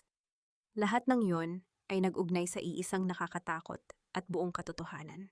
Ibinigay niya ang buong kumpanya, ang kanyang kalayaan, at ang mismong titulo ng mansyon ng mga Salcedo sa nag-iisang taong may pinakamalaking dahilan para sirain ang kanyang buhay. Ang kanyang asawang itinapon niya sa putikan ay siya na palang nagmamay-ari ng hangin na kanyang nilalanghap. Ang bawat sulok ng mansyon ng mga Salcedo ay nababalot ng isang nakakasakal na tensyon. Nakatayo si Joaquin sa gitna ng malawak na sala, ang kanyang mukha ay kasing putla ng isang bangkay habang pinapanood ang mga inarkilang tagapagsilbi na mabilis na nag-aayos ng mahabang hapagkainan. Makalipas ang ilang araw, mula nang matuklasan niya ang nakakikilabot na katotohanan tungkol sa tunay na pagkatao ng chairwoman, pinili niyang itago ito sa kanyang ina at kay Nicole. Alam niyang sa sandaling malaman ni Doña Imelda na ang babaeng nagmamay-ari ng kanilang mga utang ay ang manugang na itinapon nito sa ulan, tuluyan itong aatakihin sa puso. Kinaumagahan nakatanggap siya ng isang formal na mensahe mula sa opisina ni Attorney Ramos. Nais daw ng chairwoman na bumisita sa mansyon upang pag-usapan ang restructuring ng kanilang utang. Ito na ang kanyang huling baraha. Umaasa ang desperadong isip ni Joaquin na kung ipapakita niya ang kanilang marangyang pamumuhay at magmakaawa ng palihim, baka sakaling may natitira pang awa sa puso ng kanyang dating asawa. Bumaba si Doña Imelda mula sa hagdanan, suot ang kanyang pinakamamahaling porselanang perlas at isang itim na bestida na ginagamit lamang sa mga mahahalagang pagtitipon. Sa likuran niya ay si Nicole na mistulang isang ibong pilit naglalagay ng mga makukulay na balahibo gamit ang kanyang kumikinang na alahas at sobrang pabango. Siguraduhin mo lang na ang bilyonaryang bisita mo ay may dalang solusyon sa mga problema natin, Joaquin. Mataray na wika ng matanda habang inaayos ang kanyang perlas. Ipinaghanda ko siya ng paborito kong caterer. Gusto kong ipakita sa kanya na kahit may pinagdadaanan ang mga Salcedo, hindi nawawala ang aming dugong bughaw at pinong panlasa. Napalunok si Joaquin. Ang kanyang mga tuhod ay tila nagiging tubig, ngunit wala siyang lakas ng loob na sabihin ang totoo. Ang tunog ng mga gulong na huminto sa sementadong daanan sa labas ng bahay ang nagpatigil sa paghinga ni Joaquin. Dahan-dahang bumukas ang malaking pintuan na gawa sa nara. Pumasok ang isang babae na nababalot ng hindi mapapantayang awtoridad at karangyaan. Nakasuot siya ng isang perpektong tabas na puting suit na nagbibigay diin sa kanyang kapangyarihan. Ang kanyang maikling buhok ay nakaayos ng may talim at ganda, at ang kanyang mukha ay may suot na mamahaling sunglasses na nagtatago sa kanyang mga mata kahit paggabi na. Sa kanyang tabi ay naglalakad si Attorney Ramos, bit-bit ang isang itim na briefcase na naglalaman ng kapalaran ng mga Salcedo. Hindi agad nakilala ni Doña Imelda ang babae. Ang tindig, ang pananamit at ang hangin na pumapaligid sa bisita ay napakalayo sa imahe ng nakayuko at madungis na probinsyanang nakasanayan niya. Para sa matanda, ang nasa harap niya ay isang diyosa ng yaman na kailangan niyang purihin. Isang malaking karangalan ng inyong pagbisita sa aming hamak na tahanan, Chairwoman, bati ni Doña Imelda na iginawad ang kanyang pinakamatamis at pinakapekadong ngiti. Umabot pa ito sa punto na bahagyang yumuko, isang senyales ng paggalang na kailanman ay hindi niya ibinigay kay Marikit. Walang imik na naglakad ang chairwoman patungo sa hapagkainan. Ang bawat hakbang ng kanyang takong ay tila mga palaso na tumutusok sa dibdib ni Joaquin na nakatayo sa gilid nanginginig at hindi makatingin ng diretso. Nang makaupo ang lahat, nagsimulang maghain ang mga tagapagsilbi. Pilit na binasag ni Nicole ang katahimikan upang magpasikat. Sana ay magustuhan ninyo ang aming inihanda, Chairwoman. Ang mansyong ito ay itinayo pa ng aming mga ninuno. Makikita ninyo sa bawat sulok ang kasaysayan ng pamilya Salcedo. We strictly maintain our pure and elegant lineage. Bahagyang ibinaba ng Chairwoman ang kanyang sunglasses, sapat upang makita ang kanyang matatalim na mata na sumilip sa ibabaw ng madilim na salamin. Tinitigan niya si Nicole pagkatapos ay inilibot ang paningin sa buong silid. Talagat, igbuay. Malamig na tugon ng babae. Ang kanyang boses ay tila isang malambot na sutla na may nakatagong patalim. Ngunit parang may naamoy akong nabubulok na nakaraan sa mga dingding na ito. Tila ba may isang taong nagdusa sa loob ng mahabang panahon habang kayo ay nagpapakasasa sa yaman na hindi naman sa inyo. Nawala ang ngiti sa mga labi ni Nicole. Kumunot ang noo ni Doña Imelda, pilit na iniisip kung saan niya narinig ang pamilyar at nakakapanindig balahibong boses na iyon. Lumingon ang matanda kay Joaquin upang humingi ng tulong, ngunit nakita niyang nakatitig lamang ang kanyang anak sa plato nito, namumutla at lumalanghap ng hangin na parang malulunod. Ibinaba ng chairwoman ang kanyang paningin sa pagkaing nakahain sa kanyang harapan. Isang espesyal na luto ng kare-kare. Dahan-dahan niyang kinuha ang gintong kutsara at tinikman ang sarsa. Ang lahat ay tahimik na nag-aabang sa kanyang reaksyon. Makalipas ang ilang sandali, ibinagsak ng chairwoman ang kutsara sa porselanang plato. Ang mahinang kalampag nito ay umalingaw-ngaw sa buong silid na nagbigay ng matinding kaba sa puso ng mga Salcedo. Dahan-dahan niyang inalis ang kanyang sunglasses at inilapag ito sa ibabaw ng mesa. Ang pamilyar na mukha na ginawang perpekto ng kapangyarihan at paghihiganti ay tuluyan ng nalantad sa liwanag. Napatayo si Doña Imelda, ang kanyang upuan ay marahas na umatras sa sahig. Ang kanyang mga mata ay halos lumabas sa saksakan, habang ang kanyang nanginginig na kamay ay nakaturo sa bisita. Ngumiti si Marikit, isang ngiting hindi kailanman nila malilimutan. Tinitigan niya ang kanyang biyenan ng diretso sa mga mata. Masyadong maalat ang luto, Doña Imelda. Tahimik ngunit nakakabinging wika ni Marikit, ang bawat salita ay bumabaon sa kaluluwa ng mga taong nakikinig. Tulad ng ugali ng mga nakatira rito, ang hangin sa loob ng hapagkainan ay naging kasing bigat ng tingga. Ang mga mata ni Doña Imelda ay nanlaki ng husto, tila luluwa mula sa kanyang kulubot na mukha, habang nakatitig sa babaeng kalmado lamang na pinupunasan ang mga labi gamit ang mamahaling serbilyeta. Ang kanyang nanginginig na kamay ay napahawak sa kanyang dibdib. Pilit siyang humihugot ng hininga, ngunit tila ayaw pumasok ng hangin sa kanyang mga baga. Multo tien, garalgal na bulong ng matanda. Isa kang multo, patay ka na. Tumayo si Marikit nang may matinding pino ibinaba ang serbilyeta sa ibabaw ng mesa. Hindi ako multo, Doña Imelda. Ako ang katotohanang tinangka ninyong ibaon sa putik. Inalipin ninyo ang nag-iisang tagapagmana ng pamilya Dizon upang pagnakawan siya sa loob ng 20 taon. Ngayon tapos na ang oras ninyo. Si Nicole na kanina lamang ay nagmamayabang ay napaatras hanggang sa tumama ang kanyang likod sa pader. Namumutla siya, ang kanyang bibig ay nakabukang ngunit walang salitang lumalabas. Samantala si Joaquin ay nakayuko lamang, ang magkabilang kamay ay nakasabunot sa kanyang sariling buhok. Pakiramdam niya ay bumagsak ang buong kisame ng mansyon sa kanyang ulo. Walang pag-aalinlangan tinalikuran sila ni Marikit. Kasama si Attorney Ramos, naglakad siya palabas ng mansyon, iniiwan ang pamilya Salcedo na unti-unting nilalamon ng kanilang sariling gawa. Kinaumagahan, binalot ng matinding gulo ang buong gusali ng Salcedo Enterprises sa Makati. Ang walang patid na pag-ilaw at pag-iingay ng mga telepono ay lumikha ng isang nakabibinging panik sa opisina. Nagkakagulo ang mga empleyado, nag-iimpake ng kanilang mga personal na gamit matapos kumalat ang balita sa mga pahayagan at telebisyon. Ang kumpanya ng mga Salcedo ay opisyal ng idineklarang bangkarote. Tumakbo si Joaquin papasok sa gusali, gusot ang kanyang mamahaling suit at duguan ang mga mata dahil sa kawalan ng tulog. Sinalubong siya ng kanyang sekretarya na nanginginig at may bitbit na kahon ng mga gamit. Sinabi nito na ang buong lupon ng mga direktor ay naghihintay sa kanya sa loob ng boardroom para sa isang emergency meeting. Sila ay galit na galit at nagbabanta ng patong-patong na kaso. Pumasok si Joaquin sa malaking boardroom. Ang mahabang mesa ay napapalibutan ng mga matatandang lalaki at babae na may masasama at mapanghusgang tingin. "We trusted you, Joaquin," sigaw ng isa sa mga pinakamatandang miyembro ng board. "Sinabi mo na ang pondo mula sa asawa mo ang sasagip sa kumpanyang ito. Pero ngayon nalaman naming ginamit mo kami para pagtakpan ang sarili mong mga nakaw na yaman, at ngayon ay hawak na ng Dizon Group ang aming mga porsyento." Pilit na itinaas ni Joaquin ang kanyang mga kamay upang pakalmahin sila. "Listen to me, kaya natin itong ayusin.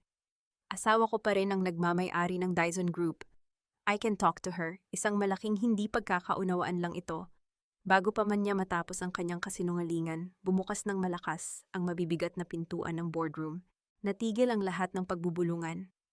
Pumasok si Marikit, ngunit sa pagkakataong ito hindi na siya nag-iisa. Nakasunod sa kanya hindi lamang si Attorney Ramos, kundi pati na rin ang isang pangkat ng mga legal auditors at mga pulis. Ang kanyang presensya ay sumakop sa buong silid na nagpatahimik sa mga kalalakihang kanina lamang ay nagsisigawan. Naglakad si Marikit patungo sa pinakadulo ng mesa sa mismong upuan na inireserba para sa pinakamataas na pinuno.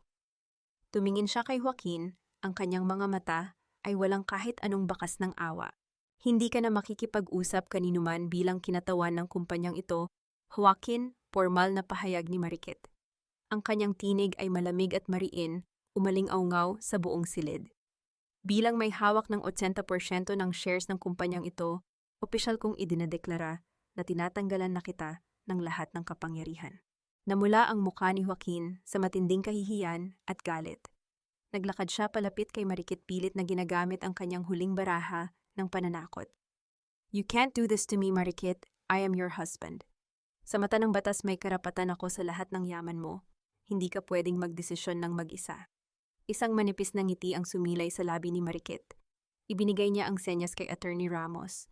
Inilapag ng abogado ang isang makapal na folder sa harapan ni Joaquin. "Mawalang galang na Ginoong Salcedo," wika ng abogado. "Yan ang opisyal na dokumento ng inyong kasal. Pinatutunayan dyan na ang babaeng pinakasalan mo ay si Marikit Salcedo, isang taong walang record ng kapanganakan, Isang peking pagkakakilanlan na ginawa ninyo at ng inyong ina 20 taon na ang nakalipas. Sa mata ng batas ang kasal na ito ay walang bisa dahil simulat sa pool nagpakasal kayo sa isang taong hindi nag-exist. Napaatras si Joaquin naramdaman ang paglambot ng kanyang mga tuhod. Ang legal na pananggalang na matagal nilang ginamit upang ikulong si Mariket ay siya mismong ginamit upang wasakin siya. Ngunit hindi pa tapos si Mariket. Tumingin siya sa mga pulis na nakatayo malapit sa pinto. At bukod sa pandaraya sa aking pagkatao na patunayan ng aming mga auditor, na ginamit ni Joaquin Salcedo ang mga barko ng Dyson Group para sa illegal na pagpupuslit at pagnanakaw ng pondo ng mga investors na siyang dahilan ng pagbagsak ng kumpanyang ito. Ang matining na tunog ng posas na inilalabas mula sa bulsa ng isa sa mga pulis ang nagpabalik kay Joaquin sa realidad. 2 pulis ang humawak sa magkabilang braso niya, mahigpit siyang pinipigilan. I-check niyo ang lahat ng dokumento. Invention niya lang ang lahat ng iyan, bulyaw ni Joaquin, habang pilit na nagpupumiglas, ngunit wala nang sino man sa mga direktor ang tumingin sa kanya nang may simpatiya. Sila ay nakayuko inilalayo ang kanilang sarili sa isang pabagsak na hari. Habang hinihila siya patungo sa pinto, lumingon si Joaquin kay Mariket. Ang kanyang mga mata ay nanlilisik puno ng matinding puot ng isang taong nawalan ng lahat ng kinang. Huwag kang mag-akala na panalo ka na, Mariket. Sigaw ni Joaquin ang kanyang boses ay nanginginig sa desperasyon. Gagawin kong impyerno ang buhay mo. Alam ko ang pinakamalaking sikreto mo. Noong nasa mansyon ka pa, ibubunyag ko sa buong mundo kung anong klaseng maruming babae ang nakatago sa likod ng pangalang Dizon. Hindi pa tayo tapos, Mariket. Akala mo ba malinis ka? Isisigaw ko sa buong mundo kung paano ka gumapang sa putikan sa ilalim ko. Isang gabi lang, Mariket. Isang gabi lang na alam nating dalawa ang nangyari at mawawala ng kwenta ang lahat ng gintong suot mo ngayon. Ang huling sigaw ni Joaquin ay bumasag sa katahimikan ng boardroom, tila isang lason na kumalat sa hangin bago tuluyang isara ng mga pulis ang mabigat na pinto. Nanatiling nakatayo si Mariket sa dulo ng mesa. Ang kanyang likod ay tuwid, ang kanyang mukha ay kasing tigas ng marmol, ngunit sa ilalim ng kanyang puting suit, naramdaman niya ang malamig na panginginig ng kanyang mga kamay. Ang bawat tibok ng kanyang puso ay tila isang mabigat na tambol na nagpapaalala sa kanya ng mga gabing pilit na niyang ibinaon sa limot. Senyorita, huwag ninyong pakinggan ang mga kahol ng isang asong huli na mahinahong bulong ni Attorney Ramos sa kanyang tabi. Desperasyon na lang ang nagpapasigaw sa kanya. Walang maniniwala sa isang kriminal. Dahan-dahang tumingin si Mariket sa mga direktor na naroroon. Lahat sila ay nakayuko, hindi makatingin ng diretso sa kanya. Ang mga taong ito na dati ay itinuring si Joaquin na isang henyo ngayon ay tila mga aninong pilit na lumalayo sa apoy. Ngumiti si Mariket, isang ngiting walang saya, puno lamang ng pait. Tapos na ang pagpupulong na ito. Maikli niyang pahayag bago tumalikod at lumabas ng silid. Sa loob ng kanyang sasakyan patungo sa mansyon ng mga Salcedo, nanatiling tahimik si Mariket. Nakatingin siya sa labas ng bintana, pinapanood ang mabilis na pagdaan ng mga gusali sa Makati. Ngunit ang nakikita niya ay hindi ang kasalukuyan. Nakikita niya ang sarili niya 5 taon na ang nakalilipas sa loob ng isang madilim na silid sa mansyon. Naalala niya ang gabi na nagkasakit siya nang malubha at nagmakaawa kay Joaquin, nadalhin siya sa ospital, ngunit sa halip na tulong isang malamig na tawa at panunumbat lamang ang natanggap niya. Ang sikretong tinutukoy ni Joaquin ay ang gabi ng kanyang pinakamalaking kahinaan, ang gabing nawala ang batang sana ay magiging anak nila dahil sa kapabayaan at kalupitan ng pamilya Salcedo. Isang katotohanang itinago nila mula sa lahat upang hindi madumihan ang kanilang pangalan. Ngayon nais ni Joaquin na gamitin ang sariling trahedya ni Mariket upang palabasin na siya ay marumi sa mata ng mapanghusgang lipunan. Pagdating sa mansyon, sinalubong siya ng isang tanawing hindi niya inakalang makikita ng ganito kabilis. Ang malaking gate na dati ay tila pader ng isang kulungan ay nakabukas na. Sa loob ng bakuran nakatambak ang ilang mga kahon. Dumating na ang mga tauhan ng bangko para sa opisyal na pagsamsam ng ari-arian. Nakita niya si Doña Imelda sa gitna ng sala. Wala na ang mamahaling perlas sa leeg nito at ang kanyang buhok ay gulo-gulo. Nakikipag-away ito sa isang tauhan ng sheriff na may hawak na listahan. Hindi ninyo pwedeng gawin ito. Pag-aari ito ng pamilya Salcedo, mga bastos kayo. Sigaw ng matanda, ngunit ang kanyang boses ay wala ng kapangyarihan. Ito ay boses na lamang ng isang matandang nawalan ng lahat. Nang makita ni Imelda si Marikit na naglalakad papasok, biglang tumigil ang kanyang pagsigaw. Nanlaki ang kanyang mga mata, puno ng halo-halong puot at matinding inggit. "Nandito ka na naman, ahas ka," bulyaw ni Imelda, habang pilit na lumalapit, ngunit agad siyang hinarang ng mga tauhan ni Attorney Ramos. "Masaya ka na ba, winasak mo ang buhay ng anak ko? Pinakulong mo si Joaquin. Pagkatapos ng lahat ng ginawa namin para sa iyo, ganito ang igaganti mo." Huminto si Marikit sa harap ng matanda. Hindi niya kailangang sumigaw. Ang katahimikan niya ay sapat na para mas lalong manginig si Imelda. "Lahat ng ginawa ninyo para sa akin, Doña Imelda, tanong ni Marikit. Inilibot niya ang kanyang paningin sa sala kung saan siya lumuhod ng maraming beses para magmakaawa ng tawad sa mga kasalanang hindi naman niya ginawa. "Ang ibig ninyong sabihin ay ang 20 taon ng pagnanakaw sa aking pagkatao, ang pagpatay sa aking pangarap, o ang pagpapabaya ninyo sa akin noong kailangan ko kayo?" Palamarat sigaw ni Imelda, at sa kanyang desperasyon dinampot niya ang isang maliit na porselanang plorera sa gilid at tinangkang ihagis ito kay Marikit. Ngunit bago pa man ito makabitaw sa kanyang kamay, nawalan na siya ng lakas at nahulog lamang ito sa sahig na basag sa libu-libong piraso sa paanan ni Marikit. Ang tunog ng pagkabasag ng porselana ay tila naging hudyat ng pagwawakas ng isang panahon. "Umalis na kayo rito, Doña Imelda," malamig na utos ni Marikit. "May 30 minuto kayo para kunin ang mga personal ninyong gamit. Pagkatapos nyon, ang bawat sulok ng bahay na ito ay hindi na ninyo matatapakan." Lumitaw si Nicole mula sa itaas, bitbit ang isang malaking bag na punong-puno ng mga alahas at damit. Bakas sa kanyang mukha ang takot. Hindi na siya makatingin kay Marikit. Mabilis siyang bumaba at hinila ang braso ni Doña Imelda. "Mamatara na, wala na tayong magagawa rito." Bulong ni Nicole na tila ba ang mansyong ito ay naging isang nasusunog na gusali na kailangan nilang takasan. Pinanood ni Marikit ang dalawa habang dahan-dahang lumalabas ng pinto ang reyna ng mansyon at ang kinalolokohan ni Joaquin, na ngayon ay wala nang dala kundi ang mga gamit na hindi rin naman sa kanila. Sa bawat hakbang nila palabas, naramdaman ni Marikit ang unti-unting paggaan ng hangin sa loob ng bahay. Nang maiwan siyang mag-isa sa gitna ng sala, lumapit si Marikit sa malaking bintana kung saan tanaw ang hardin.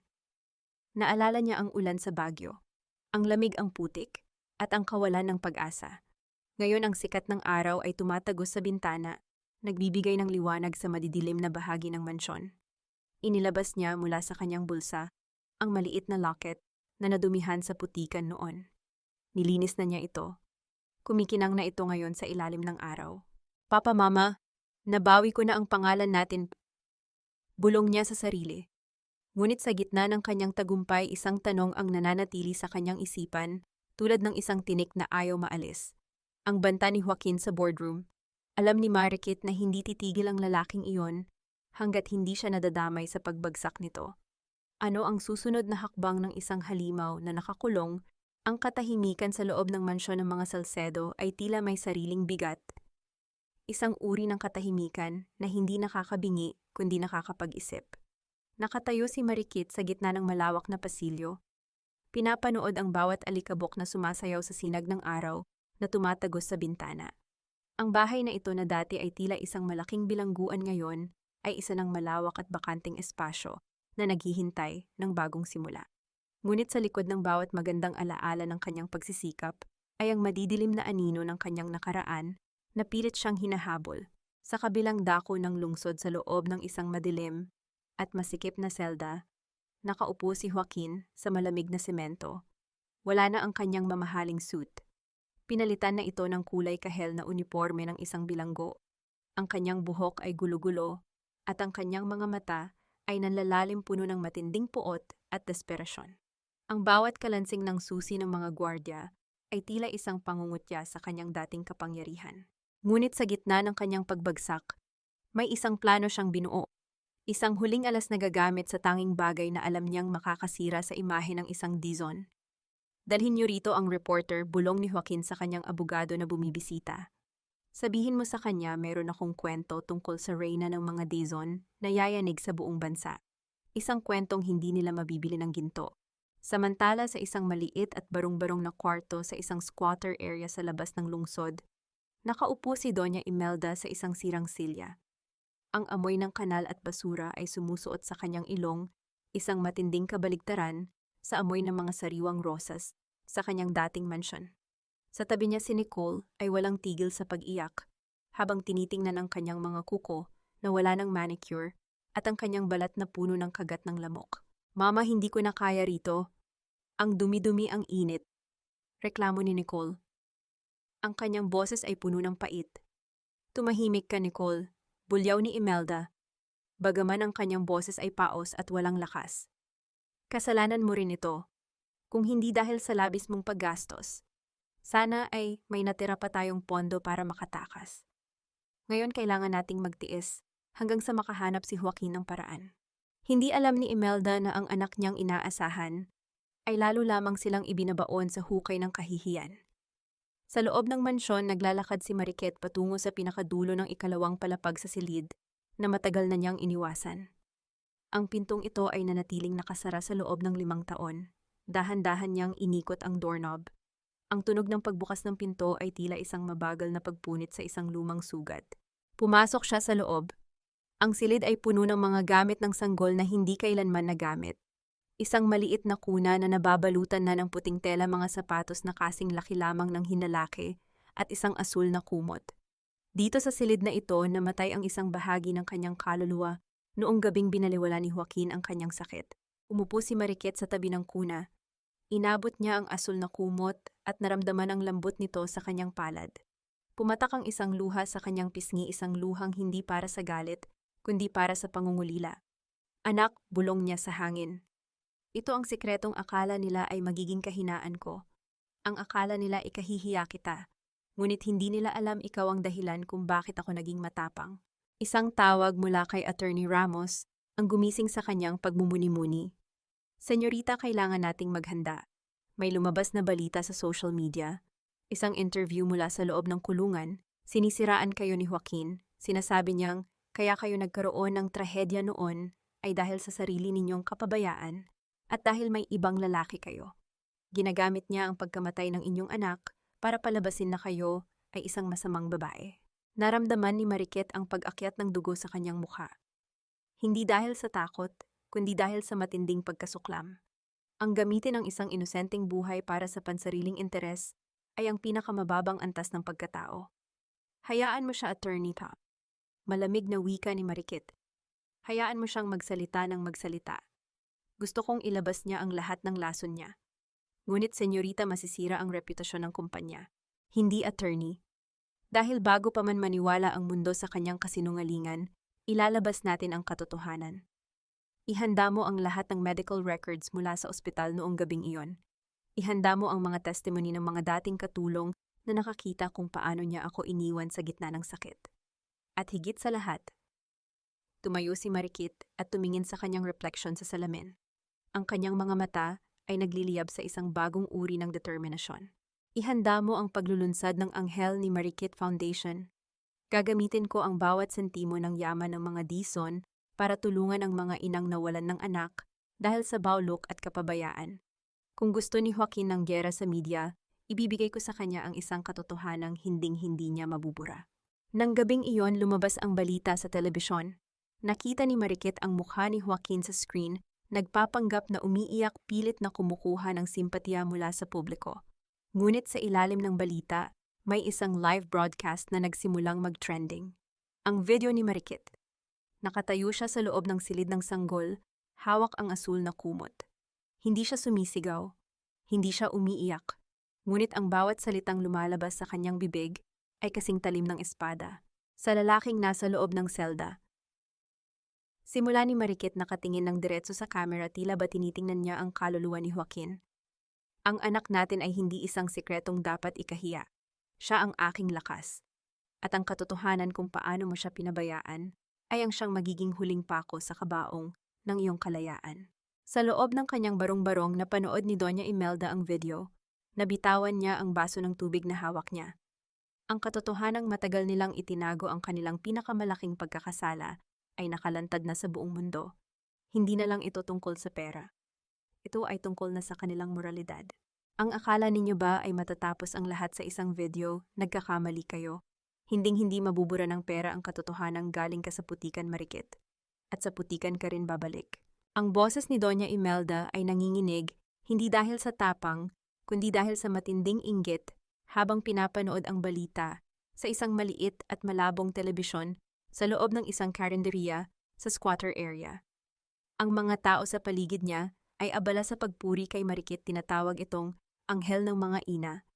Habang siya ay nakaupo sa isang madungis na bangko, tinitiis ang amoy ng panis na pagkain at usok ng mga sasakyan. Isang malaking sampal sa kanyang pagkatao na ang babaeng dati ay pinapakain lamang niya ng mga tira-tira ay siya na ngayong hinahangaan ng buong bansa. Sa loob ng selda, ang katahimikan ay tila isang buhay na nilalang na sumasakal kay Joaquin. Wala nang reporter na bumibisita sa kanya. Wala nang abogado na gustong humawak sa kanyang kaso ng libre.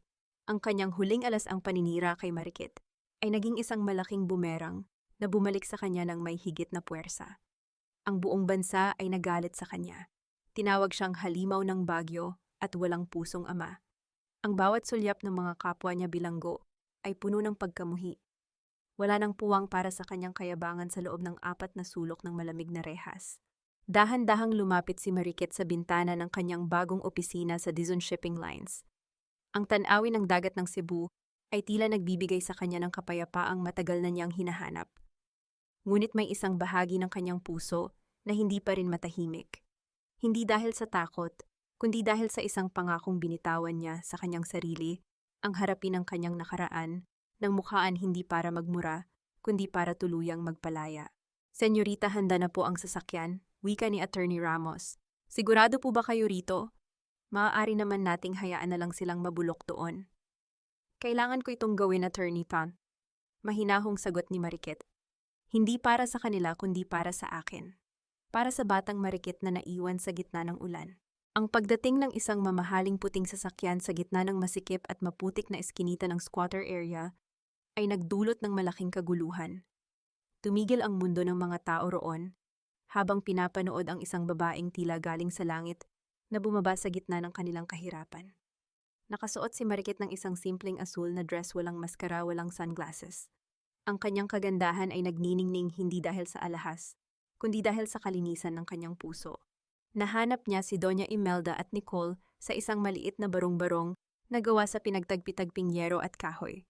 Si Nicole ay nakaupo sa sahig, sinusubukang ayusin ang kanyang sirang tsinelas, habang si Doña Imelda ay nakatitig sa kawalan. Nang makita nila si Marikit, parang nakakita sila ng isang Diyosang naging tao. Hindi nakakilos si Nicole. Ang kanyang dating katarayan ay napalitan ng matinding hiya. Si Doña Imelda naman ay dahan-dahang tumayo, pilit na itinatago ang kanyang madungis na kamay sa likod ng kanyang kupasing damit. Nandito ka ba para pagtawanan kami? Tanong ni Imelda, ang kanyang boses ay wala ng talim, tila isang basag na plaka. Tumingin si Marikit sa paligid ng maliit na kwarto. Naalala niya ang 20 taon na nagsilbi siya sa kanila. Hindi ako nandito para sa inyo, simula ni Marikit. Inilabas niya ang isang maliit na sobre at inilapag ito sa ibabaw ng isang plastik na mesa. Nandyan ang titulo ng isang maliit na bahay sa probinsya malayo rito at sapat na pondo para makapagsimula kayo ng maliit na negosyo. Nanlaki ang mga mata ni Nicole. Bakit pagkatapos ng lahat ng ginawa namin? Bakit mo kami tinutulungan? Dahil kung hahayaan ko ang galit na maghari sa puso ko, wala akong pagkakaiba sa inyo. Sagot ni Marikit, ang bawat salita ay may dalang bigat ng pagpapatawad. Tinutulungan ko kayo dahil ayaw kong maging bahagi pa ng buhay ko ang kahit anong connection sa inyo, maging ito man ay puot. Ito ang huling beses na makikita ninyo ako.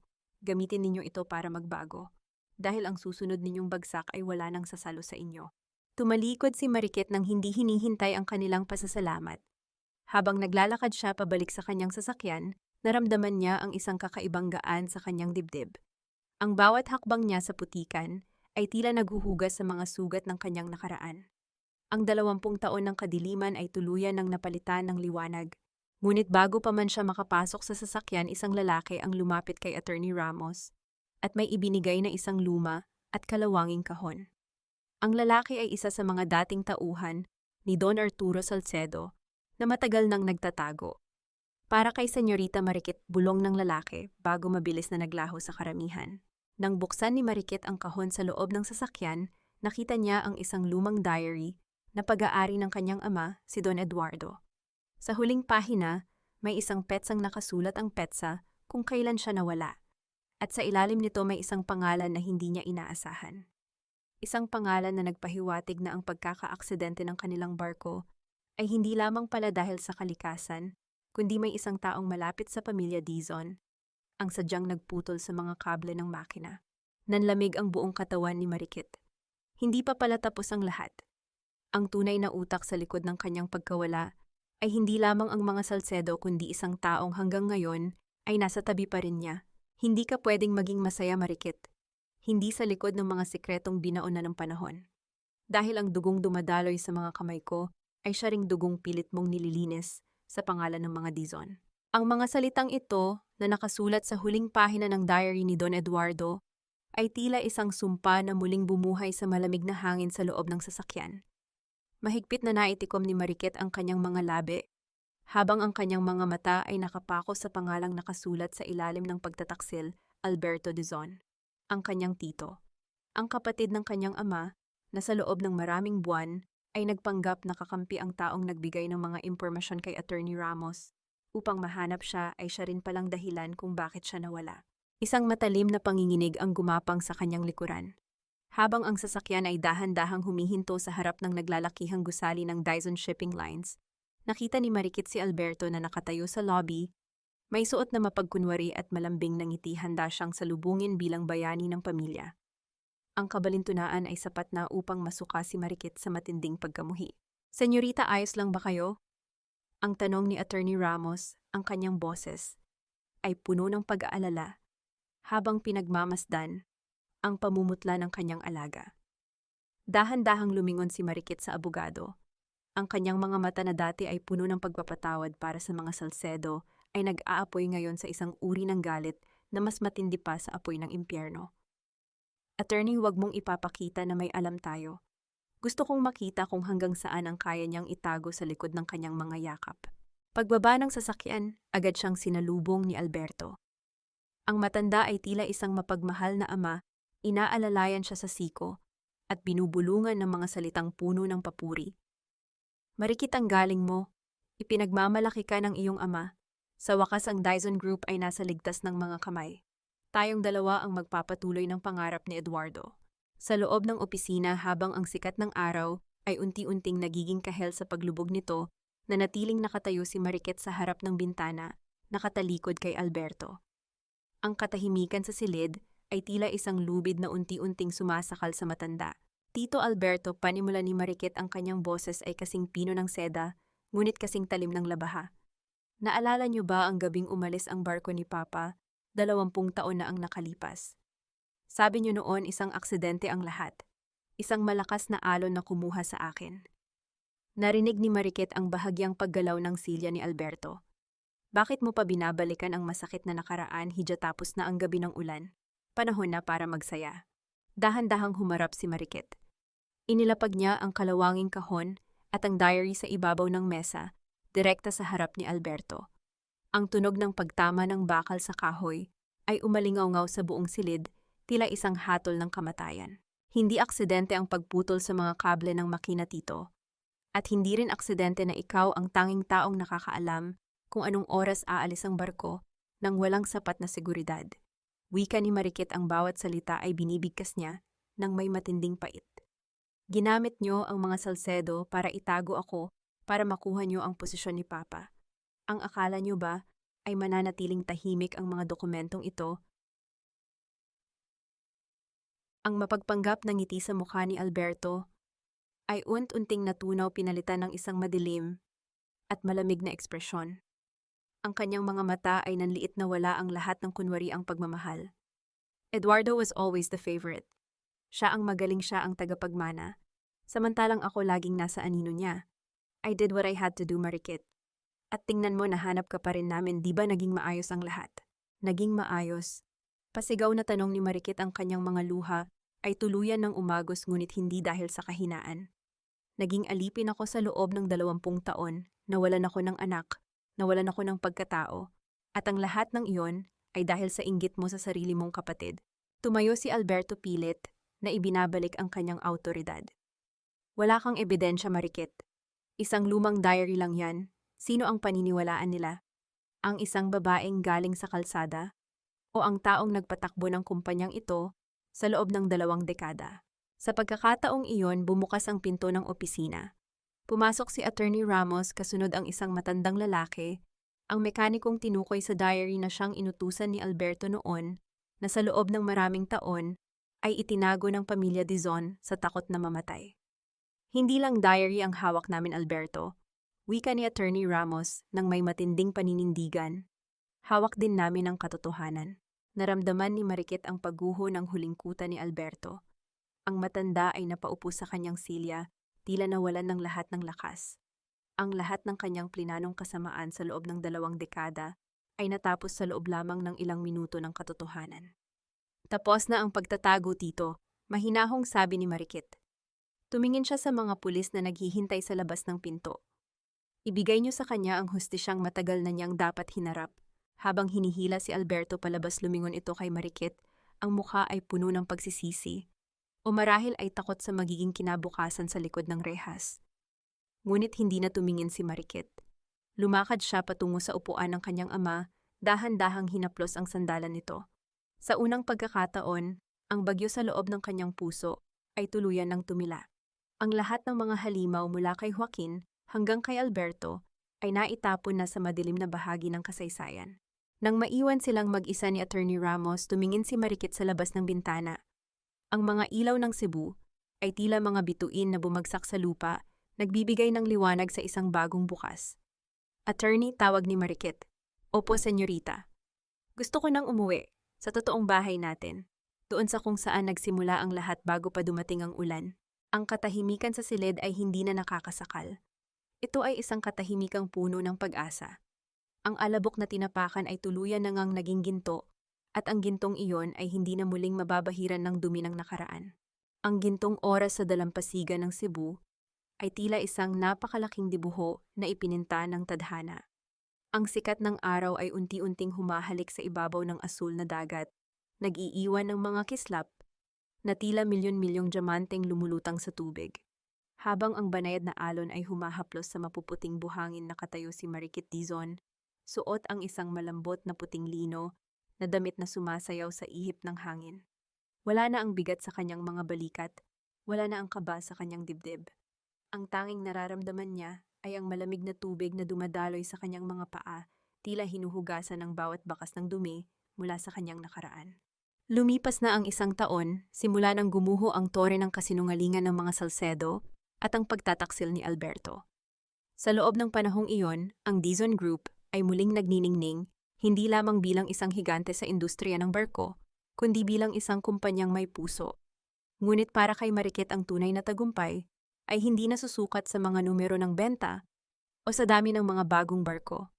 Nasusukat ito sa bawat ngiti ng mga inang nasa loob ng Anghel ni Marikit Foundation. Mga babaeng katulad niya ay minsan ding itinapon sa dilim, ngunit ngayon ay mayroon ng sapat na lakas upang tumayo at lumaban. Dinalaw niya si Joaquin sa huling pagkakataon noong nakaraang buwan. Sa likod ng makapal na salamin ng silid ng dalaw sa bilangguan, nakita niya ang isang lalaking wala na kahit katiting na kinang. Ang dating mayabang na si Joaquin Salcedo ay isa na lamang anino matanda na sa paningin at tila tuluyan ng nilamon ng sariling pagsisisi. Wala siyang sinabi rito. Tiningnan lang niya ito nang matagal bago siya tumalikod at tuluyang lumakad palabas.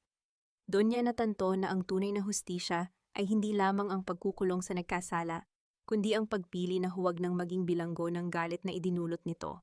Kumusta na kaya si Doña Imelda at si Nicole sa probinsya? Balita niya ay namumuhay ang mga ito ng simple malayo sa karangyaan na dati ay kanilang sinasamba. Hindi na niya hangad ang masama para sa kanila.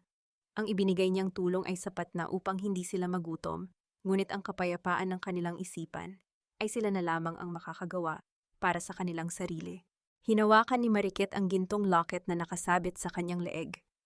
Sa loob nito ay ang larawan ng kanyang ama, si Don Eduardo, at ang kanyang ina si Doña Elena. Sa gitna nila ay isang maliit na puwang na inilaan niya para sa kanyang anak na nasa langit na. Nararamdaman niya ang kanilang presensya sa bawat paghinga niya ng malinis na hangin. Attorney Ramos, tawag ni Marikit sa matandang abogado na nakatayo sa di kalayuan pinapanood ang kanyang senyorita ng may buong pagmamalaki. Opo, Ma'am Marikit. Minsan iniisip ko kung bakit kailangan kong dumaan sa 20 taon ng pagdurusa bago ko nahanap ang sarili ko, bulong ni Marikit, habang nakatingin sa malawak na abot-tanaw. Siguro po, Ma'am, ay dahil ang pinakamagagandang perlas ay nabubuo lamang sa loob ng matagal na panahon sa ilalim ng matinding pressure at sa gitna ng dilim ng dagat, mahinahong sagot ng abogado. Kayo ang perlas ng pamilya Dizon at ngayon ang liwanag ninyo ang nagbibigay ng pag-asa sa marami. Napangiti si Marikit, isang tunay at malalim na ngiti. Ngayon masasabi niyang ang kanyang puso ay ganap ng hilom. Napatawad na niya ang kanyang sarili sa pananatili ng matagal sa maling tao. Napatawad na niya ang tadhana sa pagkuha sa kanya mula sa kanyang mga magulang. Ang bawat luhang pumatak noon ay naging matabang lupa para sa kanyang paglago ngayon. Sa kanyang huling sandali sa dalampasigan bago pumasok sa kanilang mansyon sa Cebu, muling lumingon si Marikit sa dagat. Isang malakas na ihip ng hangin ang tila yumakap sa kanya, may dalang amoy ng sampagita at alat ng dagat. Ang kwento ni Marikit Dizon ay hindi lamang kwento ng paghihiganti. Ito ay isang paalala sa bawat babae na ang iyong halaga ay hindi itinatakda ng taong hindi marunong magpahalaga sa iyo. Ang iyong dignidad ay hindi kayang nakawin ng kahit anong papel o dokumento. At higit sa lahat, palaging may bukas na naghihintay sa bawat pusong handang magpatawad at muling magsimula. Dahan-dahan siyang naglakad pabalik, ang bawat hakbang ay puno ng katiyakan. Ang alabok ay naging ginto at ang gintong iyon ay mananatiling makinang, hinding-hindi na muling magpapadungi sa putik ng kahapon.